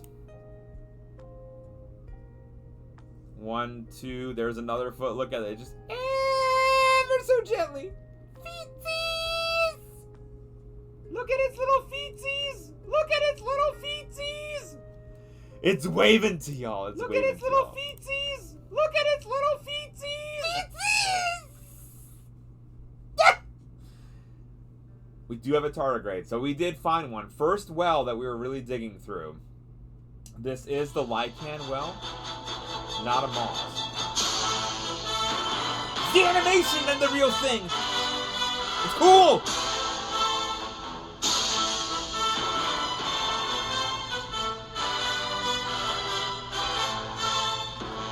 Crystal, isn't it cutie patootie? Crystal, by the way, how are you doing today? Welcome the heck in, Crystal. Look at its little feetsies! Look at its little feetsies! It is. It's. I wonder if we can adjust. There we go. We're trying to get the lighting just right. You can see all the little feet quite reliably here. And yeah, I actually did not see it up until we put it onto the big screen. Tactics! How are you doing, Tactics? Tactics, welcome the heck in. The spell is broken, and we live again. Crystal, thank you for the 100 biddies, Crystal. Thank you, Crystal. Hello, Refracted. Can you tickle him? Listen, Refracted. Yes, we could. I don't have the tools to do it. So so Refracted, the way you can actually have an interaction with these tiny creatures, and I've done this in the past, what you do is you get a pipette tip similar to this, and what you can do is there's really, really tiny needles that you can put into these pipette tips, and on the tip you can seal it shut with some heat, some fire, and then like this is how I actually poked larvae, like fruit fly larvae in undergrad to simulate an infection. You can do that same thing and then move it around using that tiny needle. And depending on what grade needle you use, it won't pierce them. You can have actually, if you flame the tip of the needle a little bit, it curls up into a ball. And so it's almost like you're using the target that animals have at zoos, like for target practice. Remember, it's like this, the trainer like pulls up something and says like target, and the animal touches the ball. It would be like a similar texture and composition to that, so you can touch them ever so gently and it won't pierce their bodies, and it keeps them safe, and you can move them around.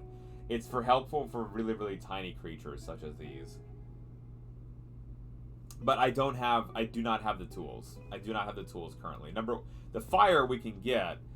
It's the really, really tiny needles that we'd have to special order, because you're talking micron thickness. So super, super thin, like thinner than your eyelash. Crystal, think of it like that. Like it's thinner than your eyelash. Can you actually aim properly using your hands, or are there tools moving it?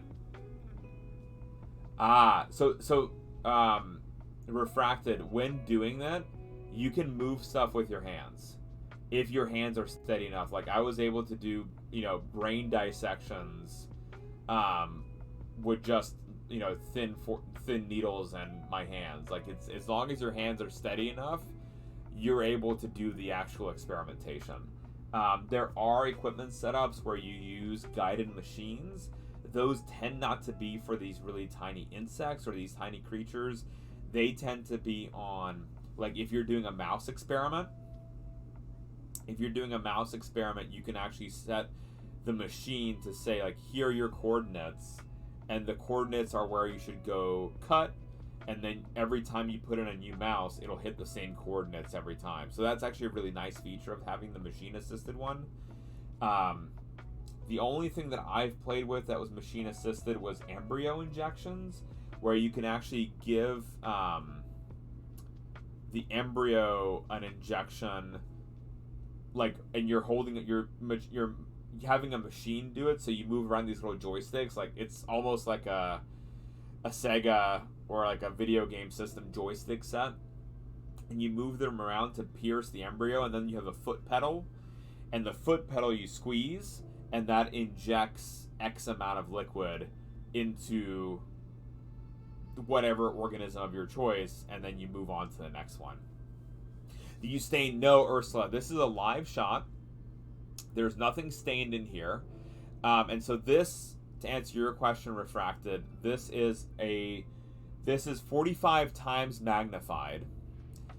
And if we put a scale bar underneath, I actually have to put it overhead because otherwise we're going to lose the sample.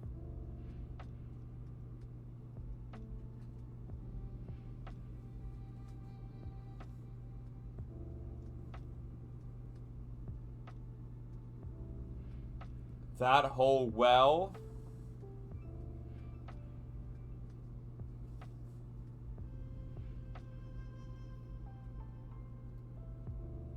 is about 2 centimeters across. And so yeah, we zoom in 45 times. Yep, 45 total magnification.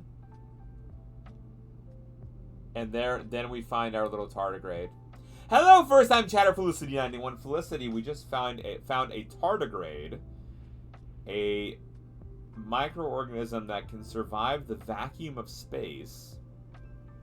So yeah, this is the max amount of magnification we can do on this scope, because it's not a light microscope, it's a dissecting scope, so it's not meant to super magnify. We can do a digital zoom, which is what I can do here, and we can look in on this tardigrade right here, and you can see, as Smikes points out, it looks like it's not moving a lot. Usually they're running around all over the place. My bet is what Smikes is saying, that most likely this little critter is eating right now, and that's why we're so stationary. We also have a nematode, or a C. elegans creature down here that's wiggling around. Nematodes are also really cool. They are near transparent. You can see how you can almost see through the creature. That dark mass inside of it, like not really dark, more of a white mass, is the reproductive organ. And so it's these animals are hermaphroditic. They self-fertilize. There's males that exist.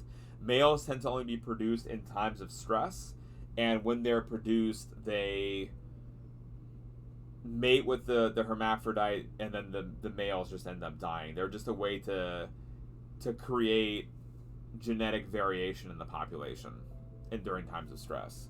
My friend drawing Droopy McCool from Star Wars, I'm pretty sure designed after tardigrade. Oh, very cool. I did not know that. They're amazing animals. Sample from water or soil. So Ursula, I grabbed 2 kinds of samples today. I grabbed moss from the ground, and then I grabbed lichens and mosses from trees. And so right now what we're looking at is a lichen collected sample from a tree. I soaked the samples in water. Usually that's a great way to get these little guys out. And so this is the lichen shot that we're checking out right now. But we'll check out the mosses as well and see if we're able to ID anything on that front. But yeah, there's our little tardigrade right there. Hi, Tech! Welcome on in, Tech. Tech, how you doing today? So yeah, there's our little moss piglet. Again, amazingly, you can dehydrate these animals. It's like have them totally dried out and then rehydrated them and they come back to life. Mosses are amazing. Did you know, Felicity, you can have a whole moss garden in your backyard? If you have a primarily shaded area, you can make a garden full of native mosses instead of having grass. And the way you can spread that, you can spread mosses to grow by getting a straw broom and sweeping. And that sweeping actually will move the pollen around and like continue to fertilize and spread the mosses in your backyard. Q Feetsies, I think he's in here, Smikes. Let me go find him while y'all look at the tardigrade. I think he's here.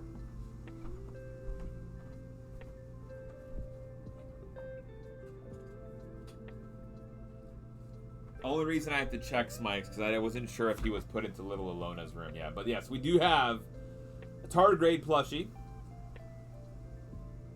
A tardigrade plushie here. His name is Ambassador Q Feetsies! So he's here.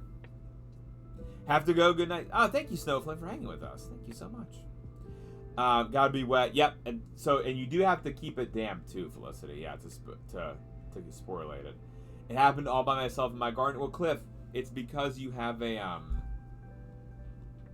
green thumb, Cliff. Awesome. Cliff, I can't help it, Cliff, if you're breathtaking, Cliff, on everything you do. Grass got completely replaced by moss and invasive oregano. Oregano, Cliff, is the most commonly used spice in movies.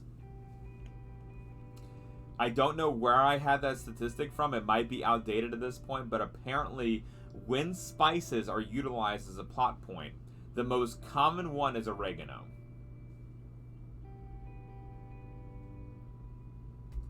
You can tell, I don't know if they actually care about the spice, Cliff, but just as like a plot point of like, oh, I have to go out to the store to get oregano. Like, apparently that's the most go-to thing of spice. Why I know this, Cliff, I don't know. But it's usually like for B and C list movies that like you wouldn't necessarily see in Hollywood. Apparently it's a big deal there. No idea why.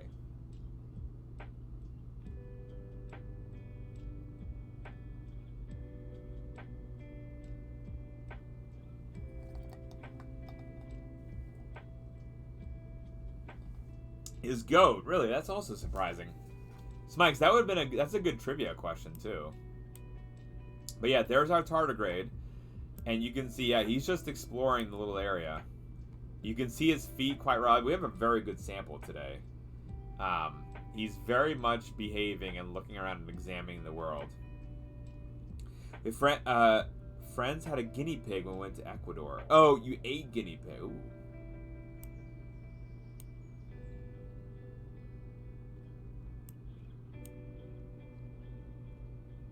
Never had guinea pig, nor have I had kangaroo. Music Girl.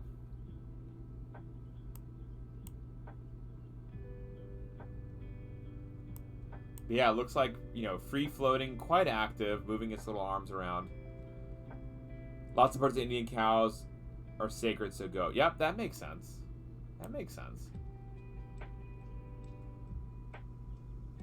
Take another picture. Oh, hold on.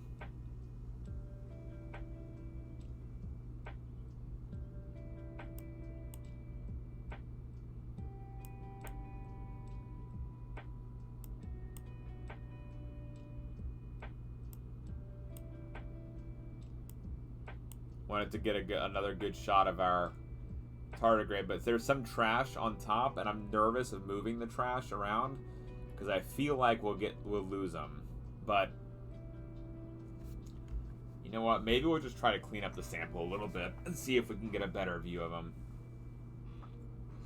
That'd be a better way of doing it.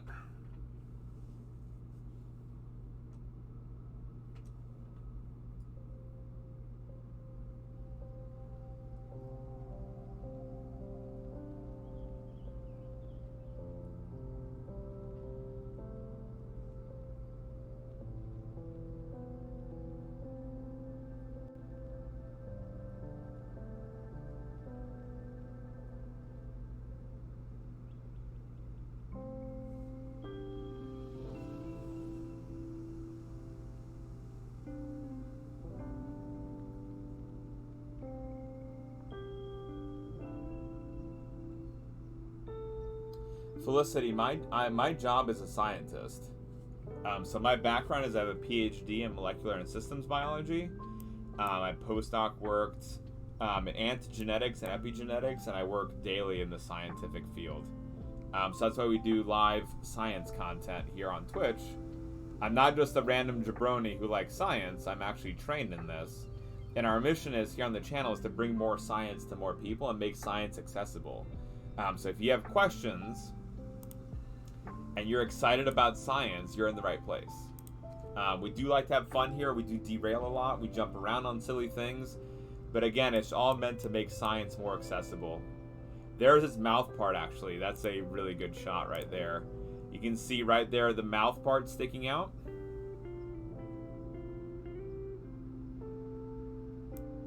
That's similar to in the 3D model character that we have in the 2D one as well. It's like that little suction looking mouth is sticking out there, and so that's pretty neat to see, I think. And again, if y'all are interested, I have a good video we can watch on tardigrades if y'all are interested in it. Like, yes, Smikes does have a tardigrade tattoo. I'm sorry, Bex, I'm just excited, Bex. I think it's such a cool animal. I think it's such a cool animal, Bex. I'm kind of all about this little guy. Also, Bex, I was disappointed last week because we didn't find one. Grew up loving science? Yeah, Felicity, here are my creds. So that you know we're just... And you can Google me. I also... My dad pops up too, so you gotta make sure you get me on that one. And then make sure to join our Discord as well. We have a lot of ongoing science content there. We have daily science trivia. All the images that we take here on live stream, we actually look at those. We post those on the Discord. So if you like anything you see, you can download the images and keep them and use them forever you want. All we ask is you don't sell them, because the whole point is to make science accessible to all. But yeah, you can see the little feet moving around and jumping. I think we can adjust the lighting a little bit more. Here we go. Again, it's a balancing act to get the lighting just right. There you can see our little creature. If y'all are interested, I do have a good video on why the tardigrade is a really cool animal. We could play that if y'all would like while we look at our little creature, but we don't have to, of course. Only if y'all are interested, we can play that video and learn a little bit about the tardigrade and why it's such a really remarkable animal. Look at its little feetsies! Look at its little feetsies! Isn't it good feetsies, NMD?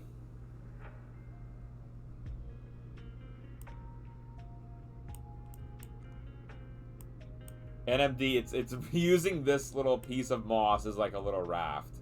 Yes? Okay. Let me grab that video.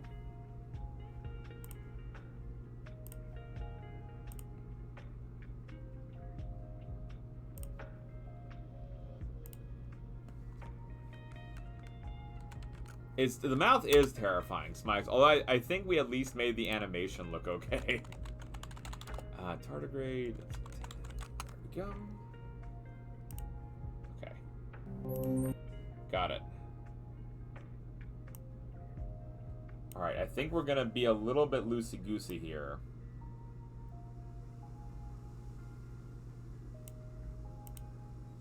And I'm going to pull up the video while we're still looking at the tardigrade. Let me show y'all what we're doing tonight. Custom, we are looking at 30 million year old amber with insects and pond water, and we had just found a tardigrade, and he swam away. Whoa! And before I clipped with my hand, I had him.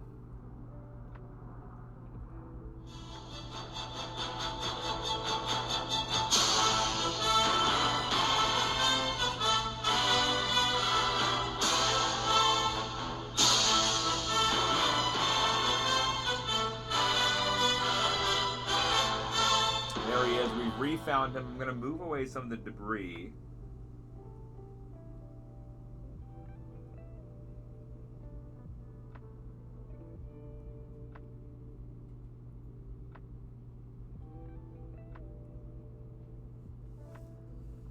There we go.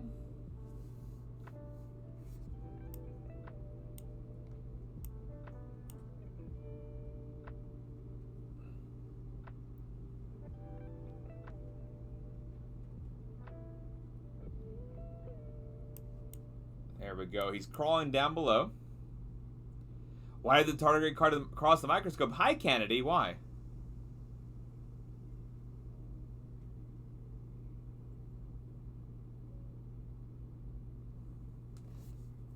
Do you have a favorite moss species?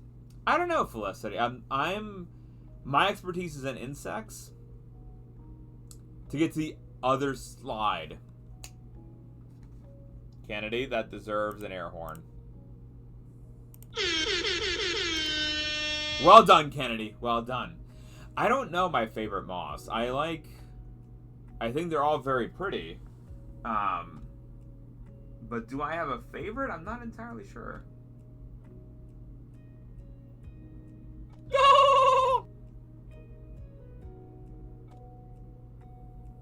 And let me just look and see if we have just the lighting a little bit more.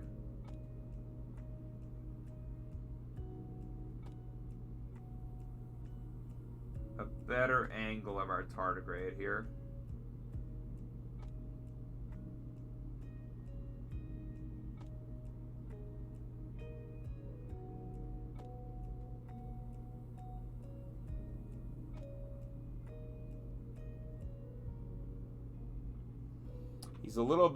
He's getting a little shy again. It looks like he's eating again on this piece of moss. So where we got these from, folks, they tend to be in moss, hanging out on the ground, and then also in lichens on trees. And so I rehydrated both mosses and lichens, and that's what we've been kind of looking at to try to identify where we can find some kind of microorganism. We've been on the hunt for tardigrades.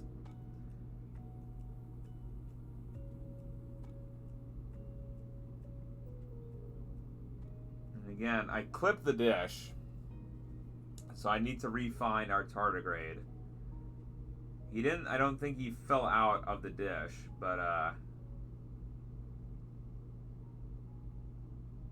stuff got a little moved around. So I got excited, chat. I got excited from the raid. Hold on.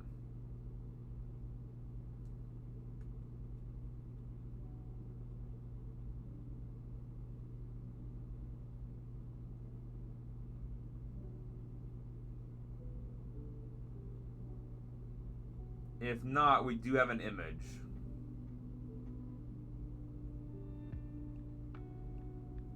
We have photographic evidence that we found a tardigrade today.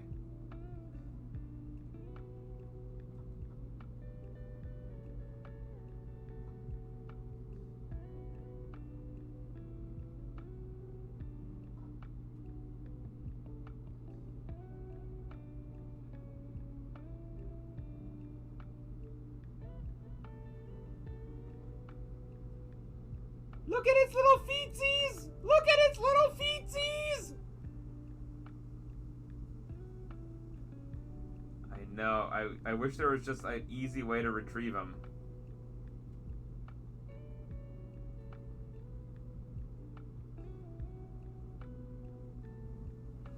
Well, shoot. I may have actually nerfed everything. I will continue looking for the raiders. There was our little tardigrade there. So we did have an image. Guys, if you're not checking out Andrew CZ, you're not doing life right. Built like a Greco-Roman god. Workouter. Technical wizard extraordinaire. Love you, Andrew. Guys, go check out the Love the Amazing Andrew CZ. Who will say OMG when he is followed? In the best of ways, folks. I am not ready to give up on this one, though.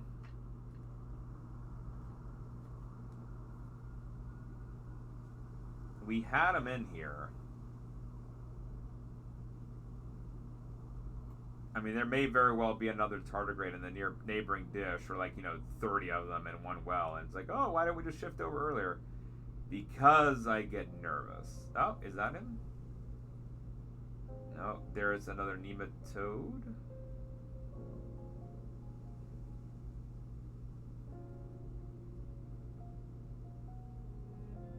Lots of nematodes in here.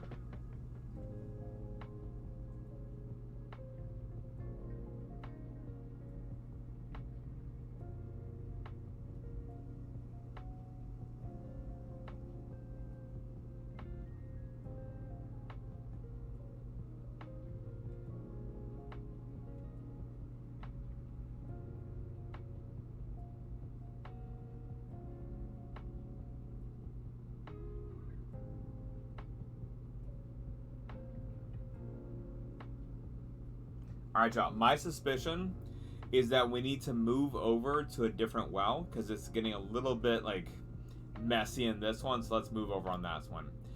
Coolest fact about insects. Most ants that you see that matter in a colony are almost all female. Not male. That's the one that always, like, I feel like gets a lot of people. Like, it's just like from a surprise factor. Because you always think like the bigger ones are soldiers, are the males, and it's never... That's not actually the case. And that always mind grenades on people. So I think that's one of my most fun facts on them. Aren't lichens two organisms? I will need to double check on that, Kennedy. For those who didn't see it before, there was such a better view of that image. Perhaps check the other stream if archived. Which image? Astronomy show. Come back, friend Tardigrade. I know. I just want him to come over for tea. We'll do another quick glance by in this particular well. Because sometimes it honestly just matters of like how we look for it. Oh, the tardigrade. Yes, we can go back and clip it. The image, I don't think Astronomy Show does it any good justice. I think it's much better from the video angle than the actual image.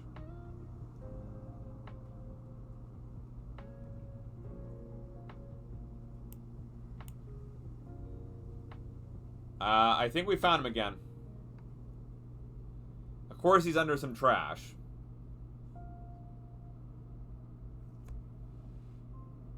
He's under some trash.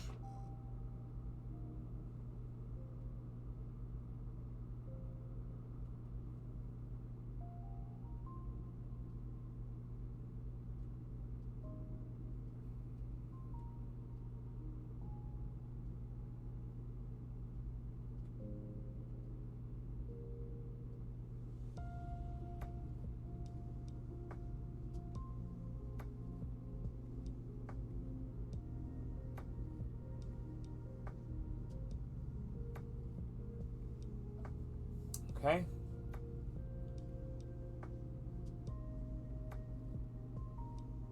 Alright, there he is, everybody. We found him. Adjust the lighting. And there you go. There's your tardigrade. Anyone have a name for him? I feel like we have to have a name for our tardigrade, chat. I can't Astronomy Show. The camera is only so good. One thing that we need to upgrade is honestly the camera. Major Tom? I can go with Major Tom. The res of the camera, like this is the max zoom right here, Astronomy, and so I'm doing a digital zoom, and as soon as you start doing a digital zoom, it starts pixelating everything. And see, then now we're getting like a little bit of an obstruction image. The screen capture, it doesn't do much better. We can try it.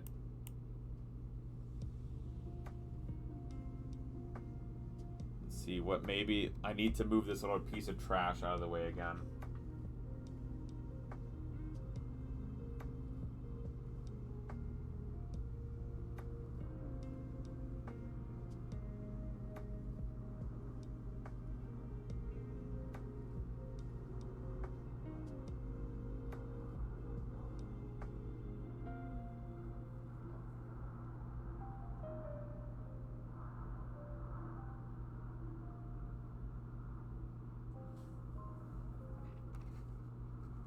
One thing that we have done astronomy show is we've put it over in the other microscope, and that other microscope is kind of primed for a better magnification.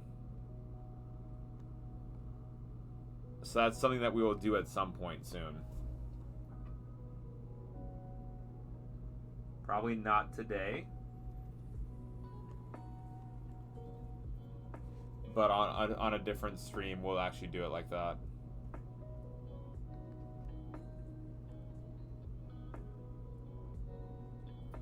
But there you go. We can actually maybe record.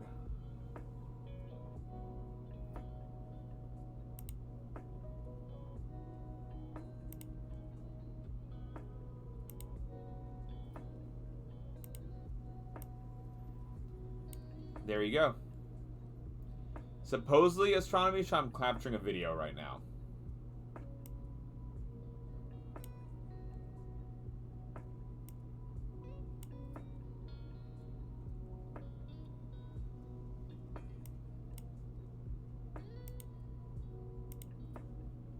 Captured an image as well. So that's while he's swimming around. Look at its little feetsies! Look at its little feetsies! While he's swimming around, Lady Laura Croft was interested in why their biology is so cool. So we'll start watching the video, and I'll just leave him up so he can swim around with us. And hold on, I want to adjust this video here.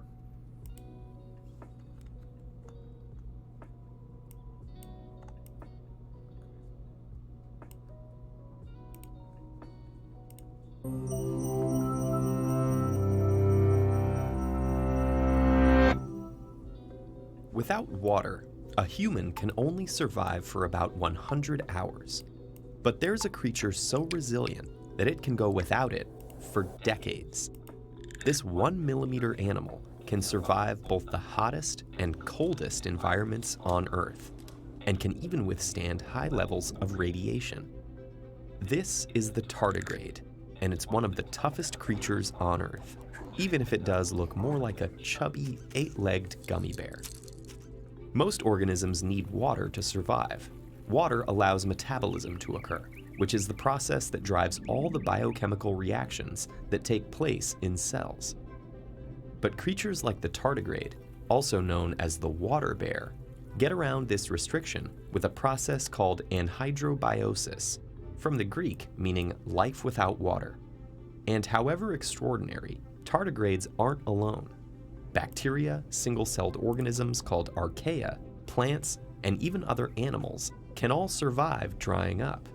Moose Ref, you were showing Papa Moose tardigrades today? Well then, perfect timing on our part, Moose. Hold on. I think he was swimming down. Quickly. Moose, interestingly enough, we don't really understand all of their biology. Like why they're able to survive such extreme like temperatures and climates and pHs and salts. There was one hypothesis, Moose, that it was horizontal gene transfer, so genes moved from one organism to another and they just acquired the genes of individuals that allowed them to survive better. However, it turned out, Moose, that was actually in that paper a contamination. That was a contaminatory effect of all things. So we still don't know why it's like that, like what the genetic basis of it is. What I do know, Moose, is chat, if you don't follow the legendary and breathtaking Moose Ref, then you're not doing life right. Moose Ref is an amazing artist, gamer, and I would argue game dev as well, as since Moose makes mods for Minecraft. Right, Moose? I think that would be a fair thing to say, Moose Ref. Moose Ref, you breathtaking, amazing soul. I love your face, Moose Ref. Let me quickly grab our tardigrade back in the frame. Ah, did he swim away? No, he's still right there. He's swimming away now, y'all can see here. You can see him wiggling around there.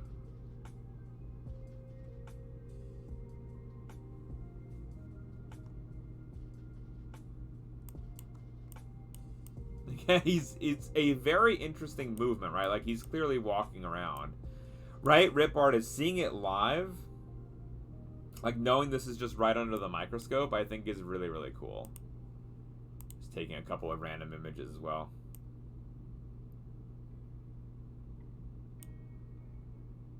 Yeah, third or fourth, something like that. I think there was a string. Feetsies! Look at its little feetsies! There was a string of luck. I think we had like 2 or 3 in a row, and then it started, like, it was difficult. We had a few gaps. Last week we tried looking for some, but we just didn't find any Rip Artist, and then this week we just got silly lucky. Yeah, look at that.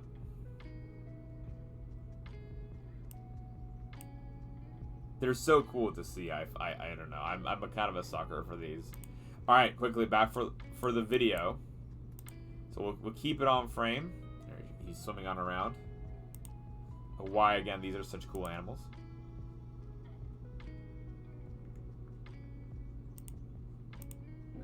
For many tardigrades, this requires that they go through something called a ton state. They curl up into a ball, pulling their head and 8 legs inside their body, and wait until water returns. Same friend on this one, Gwen. And so this is just telling y'all about how they survive these extreme droughts. They just curl up into a ball and they just kind of shut everything down, and then they come back to life upon rehydration. It's thought that as water becomes scarce and tardigrades enter their ton state, they start to synthesize special molecules which fill the tardigrade cells to replace lost water by forming a matrix. Components of the cells that are sensitive to dryness. And so, Moose, it seems like that suspended animation is different than how some other animals do it. So, for example, the nematodes that we see in this same sample, they can enter something called a dour state. Brick Lane! Thank you for the biddies, Brick Lane. Hello, Brick Lane. Hello, Brick Lane. And Moose, when they enter the dour state, it's similar. They kind of shut everything down, and they can survive. The C. elegans can survive for a couple of months in the dour state. And then once they get rehydrated, it's like they didn't miss anything. And it doesn't affect their lifespan, interestingly enough, when they're in this dour state. For the tardigrades, they can survive droughts for a few years. They can also be in space as well. And like the vacuum of space they can live in. And also, like Smike says, radiation, differences, amounts of, like, differences in pH and salt concentrations that other animals couldn't survive. Like, this animal just has it all. And it's, like, what exactly the genetic base of it is, it's very difficult to know. I learned about some funguses can survive the vacuum of space as well recently. Yeah, and I think, Moose, the hypothesis is that it's different processes are allowing these 2 different animals to survive, which you might be like, well, they're 2 different animals, of course they're going to be different processes. The reason that's a big deal is because in cases of these animals, if there's more than one,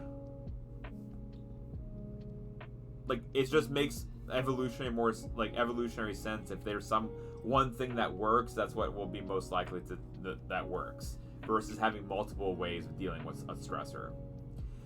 They go into hibernation in different extreme states.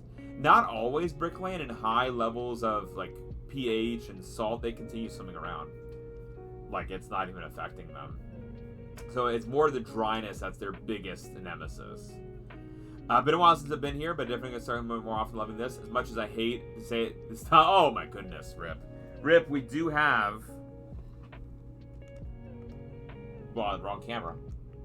Our 3D printers. They've been offline for a little while. Rip, because the little one, when she was born, we were like, well, we shouldn't have the 3D printer going because there's like random fumes. And so to avoid the random fumes for the little one, it was off for a while. But since the weather's getting better, I'm going to be firing it up in the garage sometime soon. We'll be 3D printing more things. So don't you worry, the 3D printer is not going anywhere. Does it not absorb the radiation? Its DNA seems to be resilient enough, Lady Lara Croft. Well, yes, it'll break. Bricklane! Thank you for the biddies, and there are no school fees here. Brickland, we do not gatekeep science here. There we go. Maybe, possibly. We don't gatekeep science here. So Lady Lara Croft, it's more they are resilient in terms of their DNA, so the strands will break, but they have these enzymes that will repair the DNA in a very efficient manner. Even if it's like there's some mutations that occur, it seems like the genome is pretty resilient to it, and so 1 or 2 mutations won't negatively affect it. It'll restrand the DNA, and then it's good to go again. There is a threshold. There's only X amount of radiation that they can take before they die, and it's again dying because you're breaking so much DNA that they're unable to get past it at that point. What's the magnification? On which one, Beery? On what we're looking at? The live view... Hold on, Beery. So this is 45 times magnified for that tardigrade, plus a digital zoom, and I do not know how much the digital zoom is. Because I'm just scrolling forward and there's no scale bar for it, for the digital zoom. I was gifted a space watch that can withstand radiation, vacuum, and the pressure of toughness. A space, and I thought I probably what a tardigrade would wear. You got it, Gwendolyn P. But yeah, there's our tardigrade right there, just swimming around as we're talking about him on the video. Like DNA, proteins, and membranes get trapped in this matrix. It's thought that this keeps these molecules locked in position to stop them from unfolding, breaking apart, or fusing together. Once the organism is rehydrated, the matrix dissolves, leaving behind undamaged, functional cells. Beyond dryness, tardigrades can also tolerate other extreme stresses, being frozen, heated up past the boiling point of water, high levels of radiation, and even the vacuum of outer space. This has led to some erroneous speculation that tardigrades are extraterrestrial beings. While that's fun to think about, scientific evidence places their origin firmly on Earth, where they've evolved over time. In fact, this earthly evolution has given rise to over 1,100 known species of tardigrades, and there are So yeah, there's more than one species. I don't know which one we have here. Our resolution, we're not going to be able to tell the differences apart. Normally, the way you would tell their differences is to do a quick round of sequencing. We don't have access to a sequencer. I don't unfortunately have one here behind me. If we did, we could get a particular sequence and compare it to the genomes that have been identified and figuring it out. But as the video suggested, there's also other species presumably that have not been sequenced. So that's some of the features there. Probably many others yet to be discovered. And because tardigrades are so hardy, they exist just about everywhere. They live on every continent, including Antarctica. And they're in diverse biomes, including deserts, ice sheets, the sea, fresh water, rainforests, and the highest mountain peaks. But you can find tardigrades in the most ordinary places too, like moss or lichen found in yards, parks, and forests. All you need to find them is a little patience and a microscope. Scientists are now trying to find out whether So Brick Lane, if we wanted to identify this species here, what we would do, we grind it up, and we would need more than one sample. So presumably from our particular sample source, we just get a bunch of the moss and we'll put them together. And first we would do a PCR, polymerase chain reaction. And you would and what you do with that is you amplify a certain region of DNA. And there are highly variable regions of DNA that have been identified across different species of animal. And presumably the tardigrade has one as well. They're usually called CO1 sequences. CO1 sequences are variable between species of an organism. So for example, if we wanted to identify what species of tardigrade this is, and if the genome has already been sequenced, there's a database for it, then all you would do is you would sequence the CO1, you would replicate it a whole bunch of times so that you're able to compare it and contrast against the database and see where it matches. And if it matches one of those in the database, then you know what tardigrade we have. If it doesn't match it, then it could be that we have a new species and we have to sequence the genome. The genome sequencing used to be really, really expensive. Like you're talking on the order of tens, no, not even tens. That's even more real. It's like more recent. $100,000 for a genome sequence 20 years ago, if not more, probably even more than that. Nowadays, for a couple of $1,000s, you can sequence a genome. That is assuming you have a machine to do it on. Normally, institutes will outsource that machine use because a lab, normally most labs don't have a sequencer. A sequencer can cost you $500,000 to have a sequencer. So you usually just prep the sample and ship it somewhere and they'll sequence it for you. So if a scientist finds a new specimen, they can name it after their own name. It depends on the organism, Brick Lane. Some species have very strict naming schemes. So for example, the nematodes have a very, very strict naming scheme. If you wanted to name a nematode, you'd have to abide by like the rules set forth by the Nematode Council. That's not what they're called, but that's essentially what it is. Like even if you make a new mutant, you can't name it something funny. Like in fruit flies, if you make a new mutant, you can name it something silly. You can name the gene something silly. Like there's Red Shirt, named after the Star Trek characters that die rapidly. Same vein, there's a short-lived fruit fly named Kenny, named after the South Park character.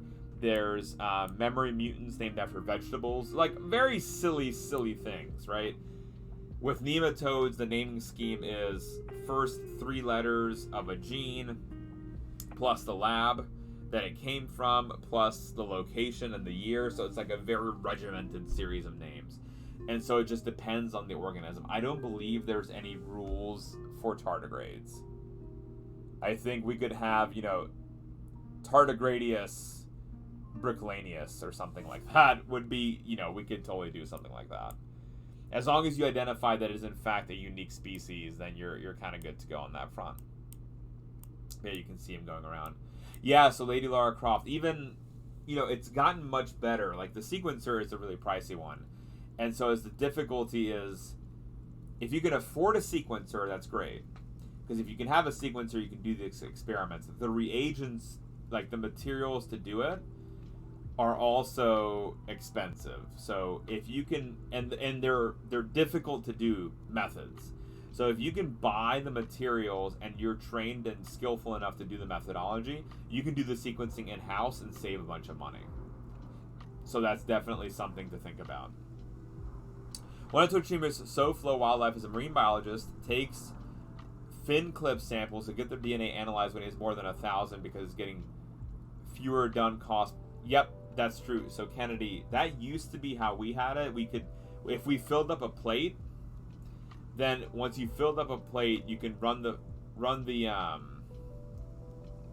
sample, and then it's like all set to go. Like, and it's for cheaper. If you didn't fill a plate, it would be an unfortunate thing for your final margin. So that was our thing in undergrad. Is someone was always like, our PI was like, oh, our professor in charge was like, hey, do we have enough to fill a plate? And if you didn't, then it was like, okay, then we have to wait. So that would be some of those other components as well.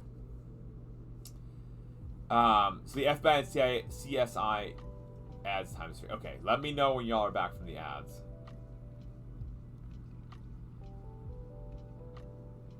And how's it spelled, Gwen? SLFO?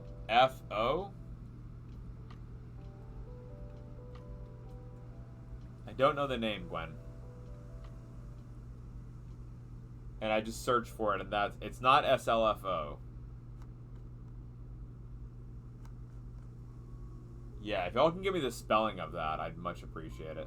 That, Smikes, it doesn't look like it's an LE next to it. I think this is just some kind of dead plant material.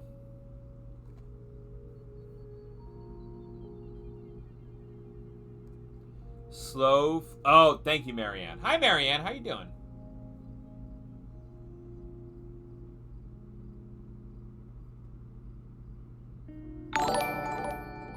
Norris Gale, thank you for the follow. Welcome on into the colony. How are you doing today? See, SoFlo Wild. There we go. All right, got it. Thank you, Marianne. This is a nematode, Smikes, right here. There's an Ellie right up here.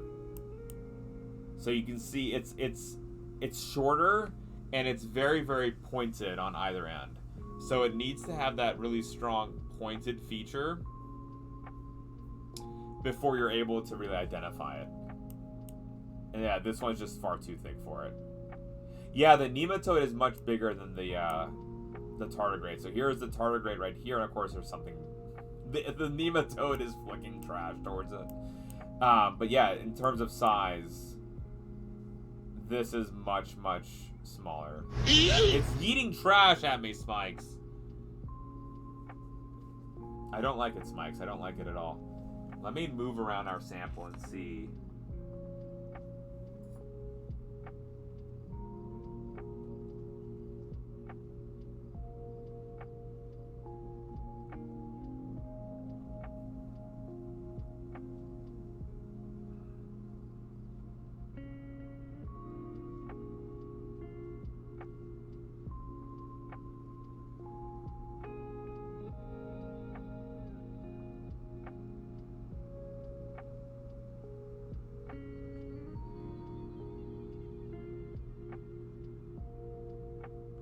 I may have totally lost our sample. Oh, no. We're good. Still there. What do you know? Again, more trash is fluttering in, but... Oh, and of course you stopped right on it.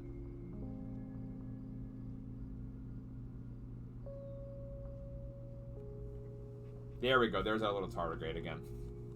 So yeah, this is a nice little shot. I'll take a picture of that. We have a tardigrade here, and then we have the nematode right next to it. There we go. It's getting a little bit. Yeah. Again, it's under trash. Tardigrades respond to music. I'm not sure, Dacum. It is hard to know when the studies that have looked at music with effect on animals. It's hard to parse out and I know music is only sound, which is only vibration. But Dacum, they definitely respond, but is it just the vibrational notes? They're like the vibrations in the chamber, or is it an actual like cognitive awareness of bringing in the music? Now, Dacum, there was a very poorly constructed study in the 70s that was trying to prove that heavy metal music was the work of the devil. And so a lab put out this study, and you can find it online. Now, we can find the study that if you play Anthrax, the metal band Anthrax from the Big Four, Metallica, Slayer, Anthrax, and Megadeth, if you play them Anthrax, the rats will eat each other. It turned out, though, that study was so poorly constructed, the reason they ate each other was because they were overloaded in the chamber, and that's just a byproduct of what happens if you overload them. But that was something that the researchers were trying to prove, even though that was horribly inaccurate. Hello, Skip, a.k.a. Skip the Bell. Skip, how's your day going, my friend? Guys, if you like things art, gaming, and community, go check out lovely, amazing Skip, a.k.a. Skip the Bell. He was not Skip the Bell today. I mean, he won a trivia fair and square today. Skip, we found a tardigrade. Godsmack would be very soothing for them. Yes, Dacum. That would be the exact opposite of the anthrax. There have also been some studies on music on fruit flies, in particular their circadian rhythm. But again, that doesn't really... When you're such a small animal, like, we don't actually know how advanced the auditory system is of a fruit fly. And so if you're playing the music, are they actually responding to the symphony, or like everything all together, or is it just some kind of nondescript response to the vibrations?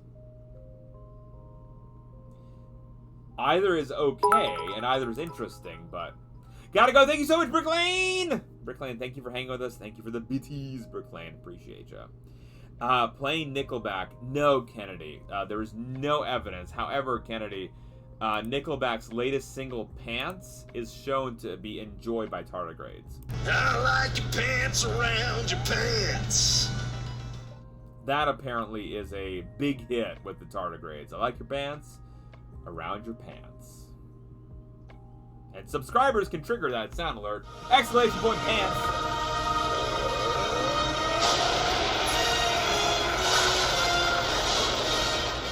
If you're sub to the channel, you can type exclamation point pants and trigger that hit single from our friend Plain Old Trey, a.k.a. Nickelback.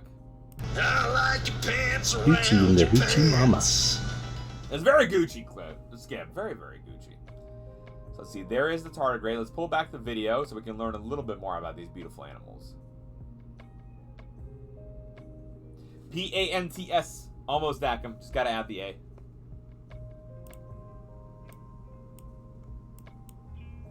I very much enjoy a Dacum. No, that's Dacum! No, Dacum!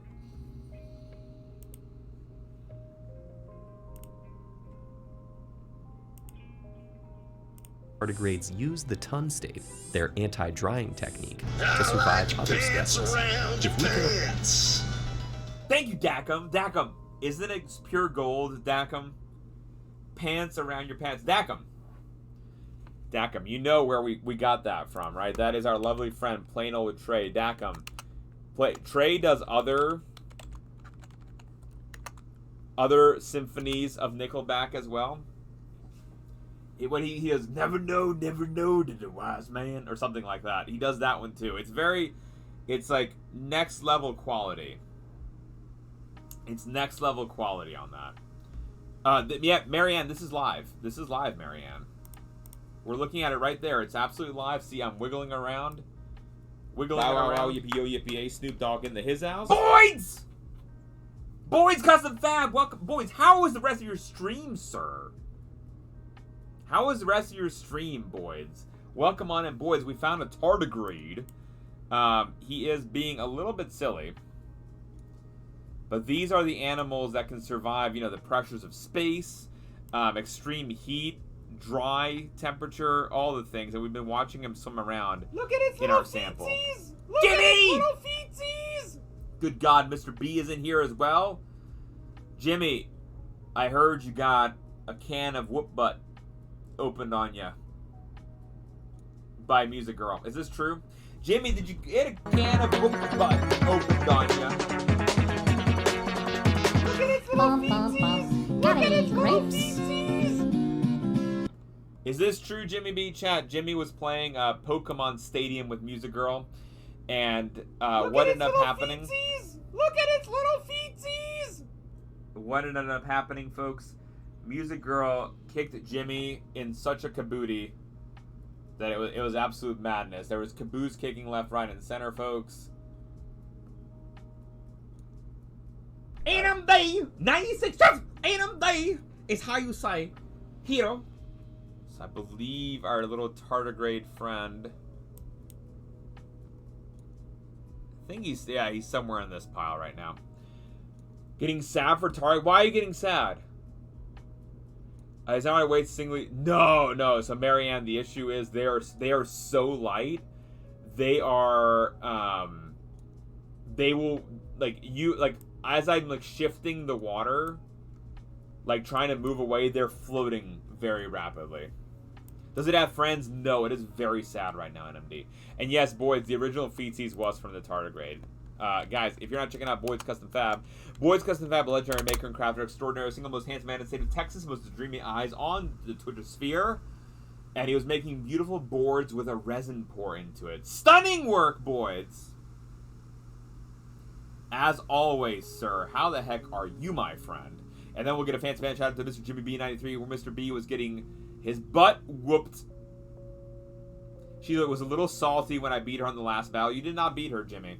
Jimmy, you did not beat her. Jimmy B. And they're actually, this is a really cool shot too. Let's get a video of this. That is a tardigrade next to a nematode. So you have the tardigrade right here swimming, and then you have the nematode right up here. So we have both creatures swimming back and forth right here. I took some videos. I don't know what their quality is going to be like, but it's kind of nice to have that live shot. But yeah, here's the tardigrade right here.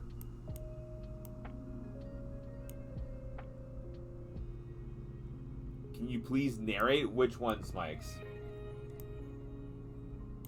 The tardigrade? Yeah, so the nematode is flicking its body around because it does that kind of movement for swimming behavior. It has to have that like very strong flick. Hi, Crafty Lori, welcome in. Dakum, I think no two at the end of your command. The big thing with the clear tail. So there was the nematode there, Felicity. So that is a hermaphroditic animal, self-fertilizes for reproduction. If you're talking about the thing at the other end, that is just a hollow tube of trash. No tube. Smikes, I unfortunately can't narrate it because the nematode is left, but you know, Smikes, we can just be like, hold on, Smikes, we're gonna. I'm a little tardigrade. I'm all alone. NMD has left me. NMD wants to destroy me. Help me! Ah! That was crazy narration by that tardigrade, folks. NMD, I never knew you were so violent against tardigrades, man. That was terrifying. That was absolutely terrifying, folks. I'm sorry that we had to go through that together. Folks. It'll be alright. It'll be absolutely okay. It'll be okay, chat.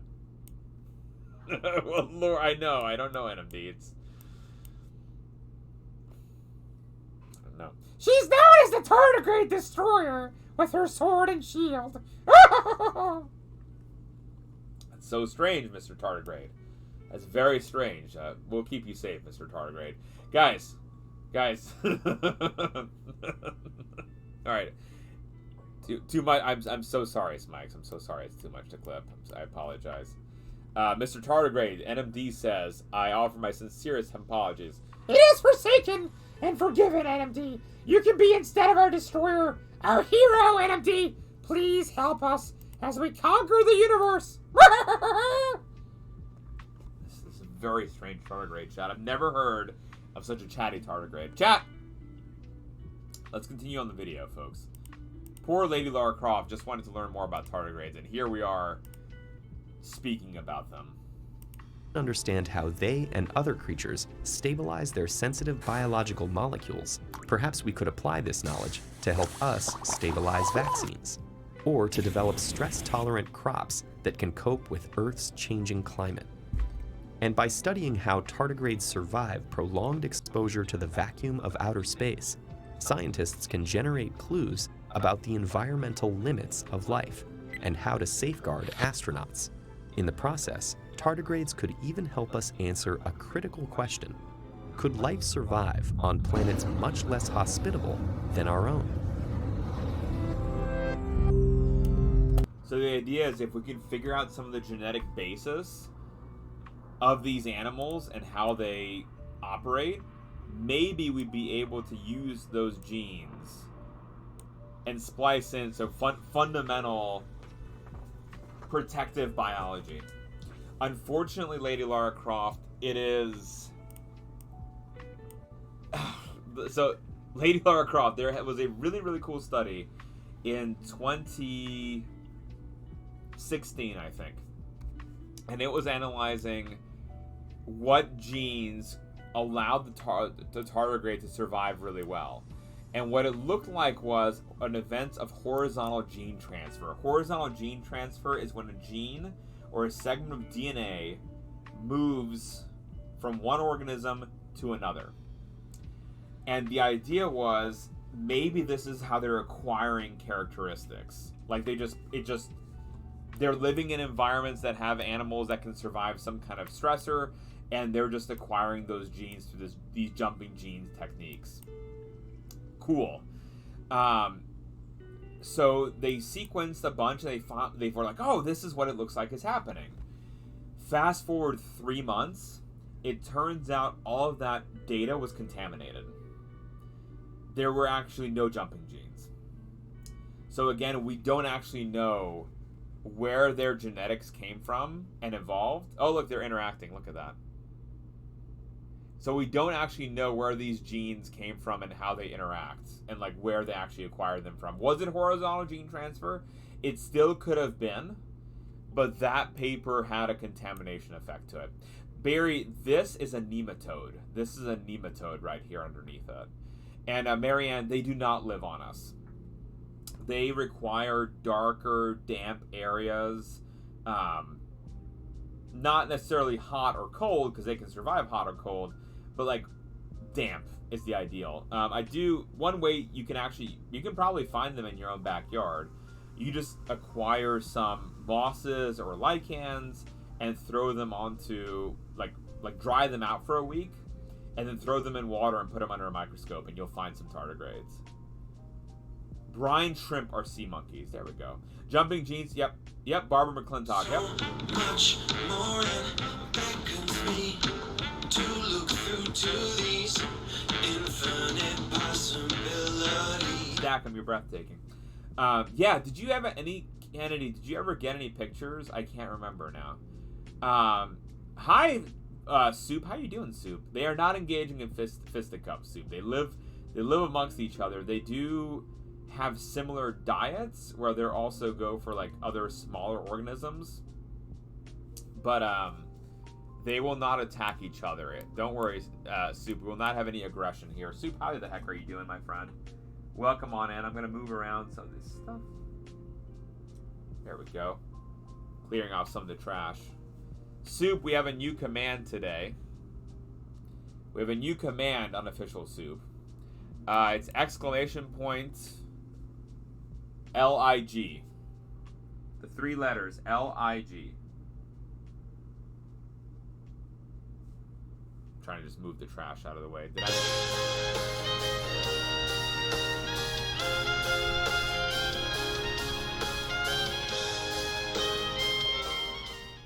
They're terrestrial and aquatic, Marianne. You can find them in the water.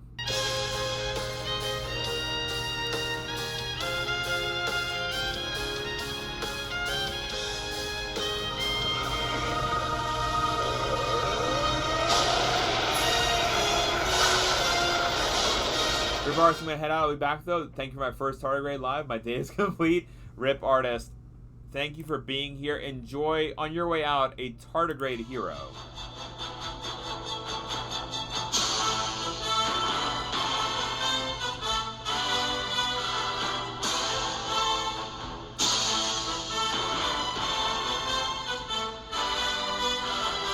Have a good one. Have a good one, Rip Artist. Thank you for hanging with us. Cold Spring Harbor Labs. Did you get a picture, Kennedy? The thin things here, Soup, are nematodes. This here, right in the center, that's just a piece of like dead plant matter. But here is, again, our tardigrade is moving up here, and then these wiggly bits are nematodes or C. elegans. So if you type Soup !shock, that'll trigger our nematode animation for you on Official Soup, and you can be shocked at the nematode. And there's a 50-50 chance that you'll electrocute the nematode or you won't. That was the Conan song, Beery. Victory screech! Soup, you electrocuted L.A. elegans.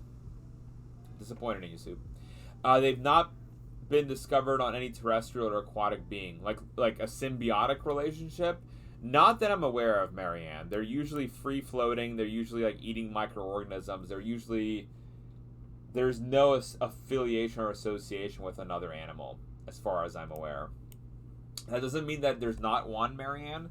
There's 1,100 species that have been discovered so far, and probably a fair number that have yet to be discovered. Where we are looking at, we're doing live microscopy, and we have a tardigrade that we've identified tonight. Right here is our tardigrade. You can see he's swimming on around. You can see the 8 limbs and the mouth part, and we've actually been watching him feed and just like swimming around the water source. We also have some nematodes that are also whipping around and swimming here. So we've been talking some about nematode biology, but we talked a fair bit about tardigrade biology tonight. On top of that, we've also been looking at 30-million-year-old amber with insects in it. So we looked at an amber piece earlier tonight where we identified a blood midge, as well as a wasp. So we've been looking at a couple of different things. It is Microscopy Mondays. On Mondays, we have the microscope on, and we look at tiny worlds and pond water, but a bunch of other things too. Neuralicia, thank you so much for the lurk, Neuralicia, and for the raid. Appreciate you. Again, folks, if you're not checking out Neuralicia, go drop that follow. You will not be disappointed. On one of our latest science communicators to join Twitch. On top of that, folks, we have another friendo in the chat who we gotta get the fancy pants pinky out shout out for. That is the lovely Jimmy B93. Again, folks, if you're not checking out Jimmy, musician extraordinaire and gamer, and potentially misbehaved gentleman for his lovely significant other music girl. He suggested that he beat her at Pokemon tonight. I hope for his sake he did not. But there is our tardigrade friend. He's actively swimming around, and we've been watching him. We've been taking a couple of videos as well.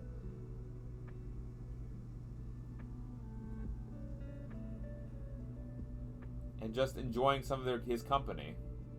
Soup, since you're coming, does that mean we're going to have another crossover stream? Unofficial Soup? Chat, we're going to do another run-through of kind of seeing if there's any other tardigrades that we have. And then if we don't, that's okay.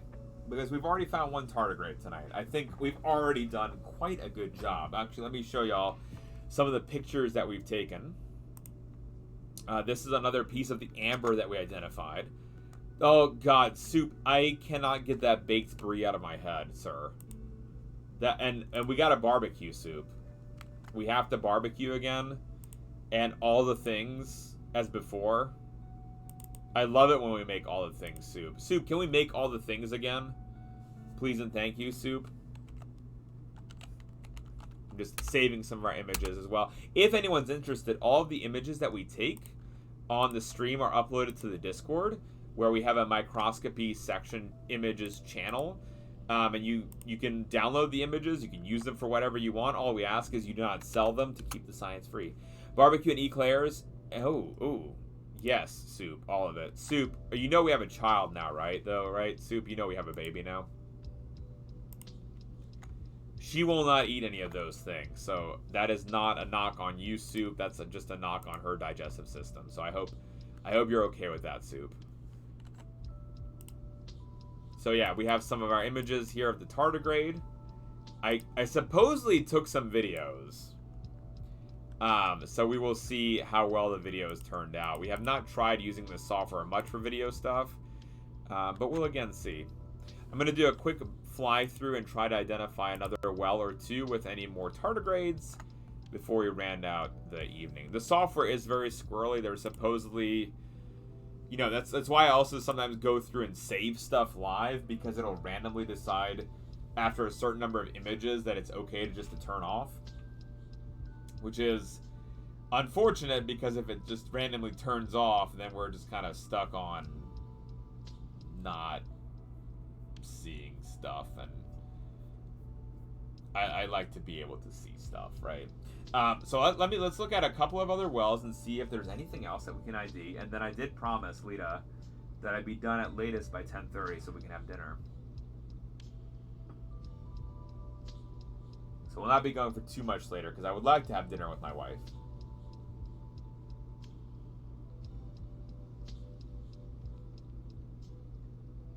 It is interesting, though, sometimes, like, finding these tardigrades, it's not even necessarily that I have to, like, oh, not a tardigrade, but there's a worm. Part of it, too, is just, like, it makes it easier. Hi, Crocs! Don't you dare say sorry. Part of it makes it easier. Like, here's our little worm friend. Right here. Part of it makes it easier as if I'm actually looking at it through this big screen. No, Crocs! I will nerf you. And I have, Crocs. There is no sorries, Crocs. You arrived when you were meant to arrive, my friend. It is great to have you here. Chat, please tell Crocs.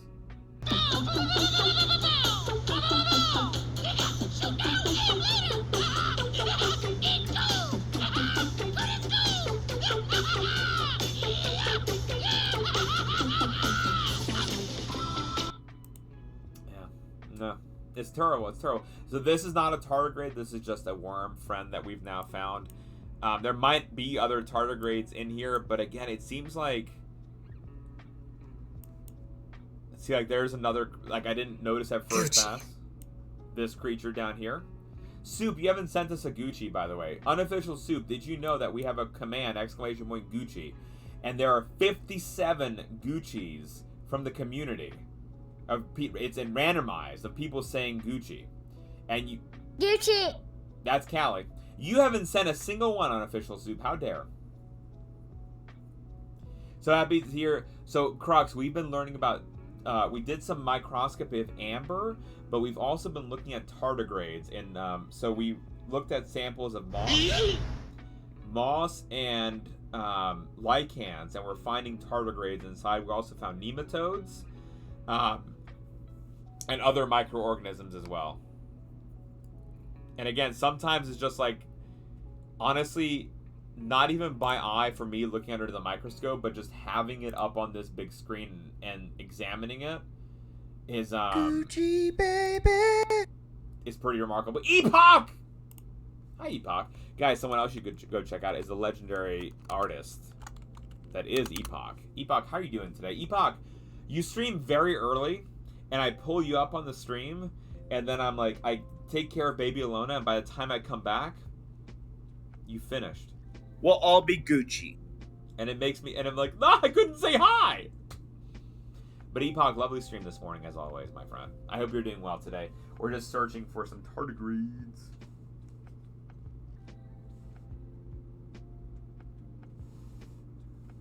And let's see.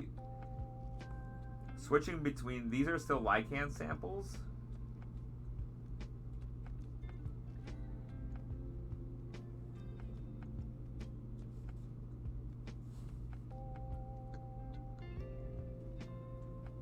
There is an egg. This is a recently molted, I think, ostracod. Right here, so you can see recently molted. The way you can tell it's recently molted is because it's clear. Usually they end up being like a dark green or a brown color. Gucci. That was Jern Gucci, indeed. Look at this out. You can see there's another little critter. See the red dot on its head. But yeah, it's all very transparent because it recently shed its exoskeleton. They're short streams. I'm liking my new morning. They are, but look, Epoch. I'm like, I have you ready to go, but then I always make sure like Baby Lona's set before I start chatting or anything, because I'm usually like sitting at the computer by like 7 with Baby Lona ready to go, set between 7 and 8, and like get her fed and everything. Screech! You shocked him, Glenn. Poor Ellie. Poor Ellie. Been shocked. But yeah, there's our little ostracod. And then Epoch, there's a fair bit of trash in here as well. By trash, I mean like debris within the sample, so it's hard to see. This, Marianne, there's a lake nearby. That's about a 8 to 10 minute walk. And that's where I collected the mosses, the lichens, and the pond water. But you can get them from your backyard. If you have moss or lichens on your trees in your backyard, you can find tardigrade right back there. Good night, Felicity! Thank you for hanging with us. Appreciate you very much for hanging with us. I should get a Baby Lullaby playlist for when Alona comes to my streams. She loves watching Thuggy. I posted this image today on the Discord where she is just watching Thug Shells mesmerized at her freestyle rapping. It is... Hold on, y'all. I have to show y'all this picture. It is so cute. But she is just, like, glued.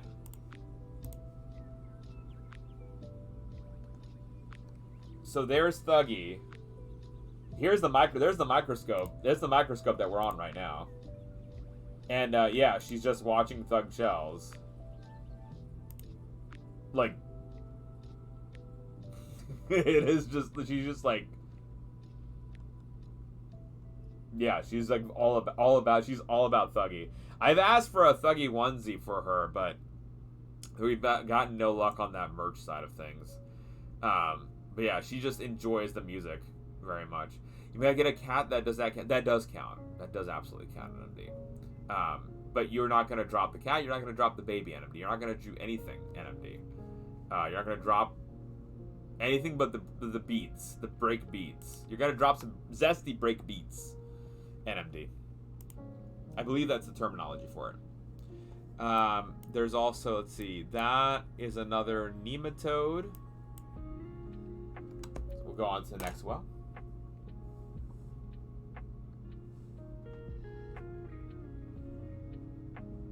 Alright, so these are just the moss. So we're moving on from the lichen. Yeah, Marianne, luckily, you know, working from home, I get to hang out with the little one. Usually, during my entire work shift, she's with me. Sometimes it's hard to get stuff done, but it's always worth it. Even if I get a little frustrated, I look at her. Like, if I'm getting frustrated because I can't answer... No, you win, Crux. Because I can't answer... like an email or something, I just look at the little one and I'm like, you know what? There's nothing I can be upset about.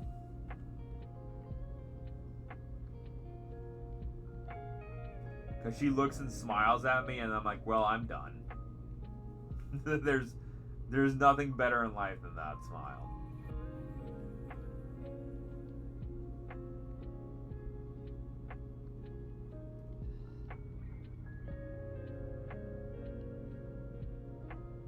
Yeah, so there's a couple of little critters in here, but not anything immediately on the tardigrade front.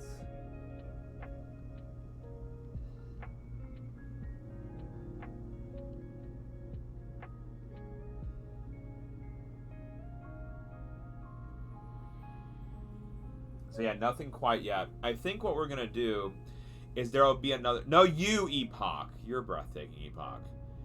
So, Marianne, she's laughed once.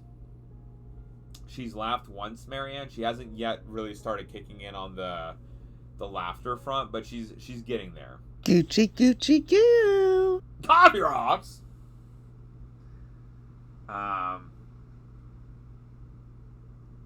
So yeah, I think for next... I think for next Microscopy Monday, which is every Monday, I'm going to try a different approach. So right now what I've been trying is putting these samples into these little wells. There's like this 9x9 glass dish. I think what we might try doing is putting them into a bigger dish, like a petri dish, and submerging multiple kind of samples in there. And just because there's a bigger surface area, we might get luckier in terms of the amount of animals that we identify. I think that is the direction that we'll try into. Although we did find our tardigrade today. So we can't be too upset. But I think that might be a cleaner way to get a little more. Debs! Perfect timing, Debs. We're just about to start winding down, Debs. We're going to do a quick summary of what we've seen today. Of what we've identified. And then we will pass the fun on to the next breathtaking person. There we go. Buonanotte. Buonanotte. Is that it? No. Bao no down. Did I get it right? I didn't get it right. I don't know. Debs, I love your face. I tried some Portuguese there, but I have no idea what the actual words are, so it's a little... Well, it may have gone a little bit crazy time on that front. I'm going to switch out our little piece here. I just do what the Duolingo people do. Are you been taking Portuguese Duolingo-wise? Good job, NMD. I have not been doing any Duolingo, NMD.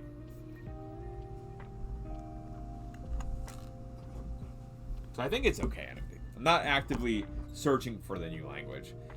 Okay, so y'all get to see Baby Alona's stuff. Ugh. The chair that's next to me has her stuff in it during the day because this is where she hangs out with me. So she has her pillow. She then has her blanket that goes on the pillow that she very much likes. It's from Mavis Games, this particular blanket. And then she's got this additional blanket that she sometimes uses for a head prop and sometimes uses just to stay warm. And this one's embroidered with her name. Right here, Ilona Maria. So she's got to have her little blanket for her prop, or just to keep her warm, depending on her mood. And then, of course, she has her little booties. She had needed her booties this morning.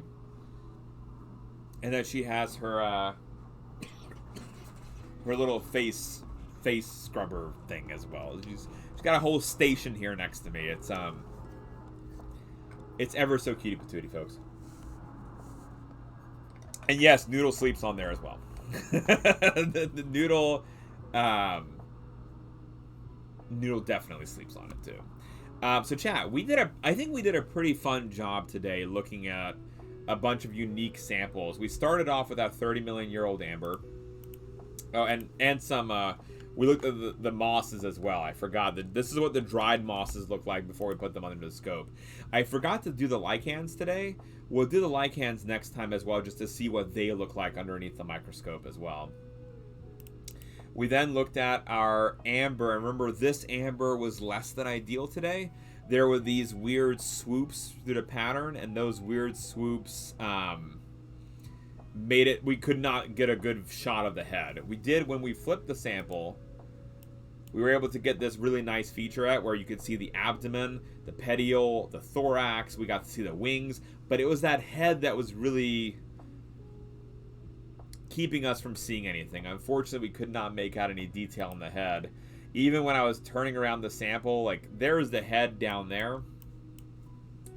I think there's ommatidia, which is the cell structures of the compound eye, but we weren't getting it. We got NMD. We thought maybe it's a wasp. Is that what we got on? And it's not cozy. It's actually dead. So NMD Coffee Rocks correctly predicted that this animal died before it was encased in resin. The reason they curl up like that is because they've dried out. A lot of their bodies are of just liquid base, and so when they dry out, they and curl up. So it's actually a not rigor mortis suggests there is it's not said stiffness that happens from death. It's that they dry up, and that dry up, they continue to curl up as they're drying. So I don't think it's like a terminal like thing when there is rigor mortis. It's a little bit different.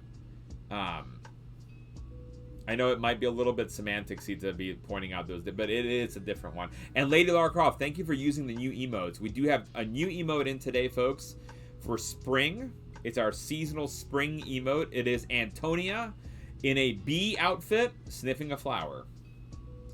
So, and please enjoy that emote. I think it'll be around through the end of May. Beginning of May, we're going to have 3 new seasonal emotes go in. So beginning of May, there's going to be 3 brand new emotes that are I'm popping 3 out and putting 3 in. There are going to be 3 Star Wars ones for May. June will have 3 Marvel ones, and July will have 3 DC ones. Is the feeling that I'm having on that front. So that's, but this seasonal one will stick around through the end of May. June we'll have a summer one, and we'll have another one for July. I think we'll have like a 4th of July one for the month of July, and we'll move along. I like having the seasonal ones, and we're playing around with having a seasonal one as well as a themed seasonal one. So that's kind of the feel of what's happening. So yeah, this turned out to be a wasp. We also tried imaging the abdomen, but as you can see, it's not a great image. It's got this, like, it's got a tip right there, and that gave us the clue that it was an abdomen, or it was a thorax, or a stinger, but beyond that, not so much. Happy Patriots Day. Thank you, Soup. I don't know what that is, but I appreciate you nonetheless, Unofficial Soup. I need you to come teach me about what that is. We also color adjusted and got a really nice image on this particular amber sample. We then also found a blood-sucking midge. When color corrected, we don't see any blood inside of it, but it is quite inflated. And so we predicted that this was a female. We did see some damage to one of these tergites down here. We found the halteres, the unique antennal structure. The head was very difficult to get any kind of image on, so we were just kind of stuck with this set picture here. And we adjusted a different way as well. Outbreak of the Revolutionary War, April 19th, 1775. Massachusetts celebrates it on the 9th. Oh, gotcha. On the Monday. Oh, gotcha. Gotcha. See, I was like, wait a minute, it is not Earth Day. And then we looked at some pond water and rehydrated lichens and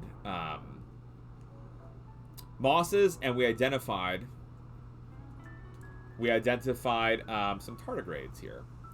Have you take time off during the summer or stream? No, Gwen, same stream schedule.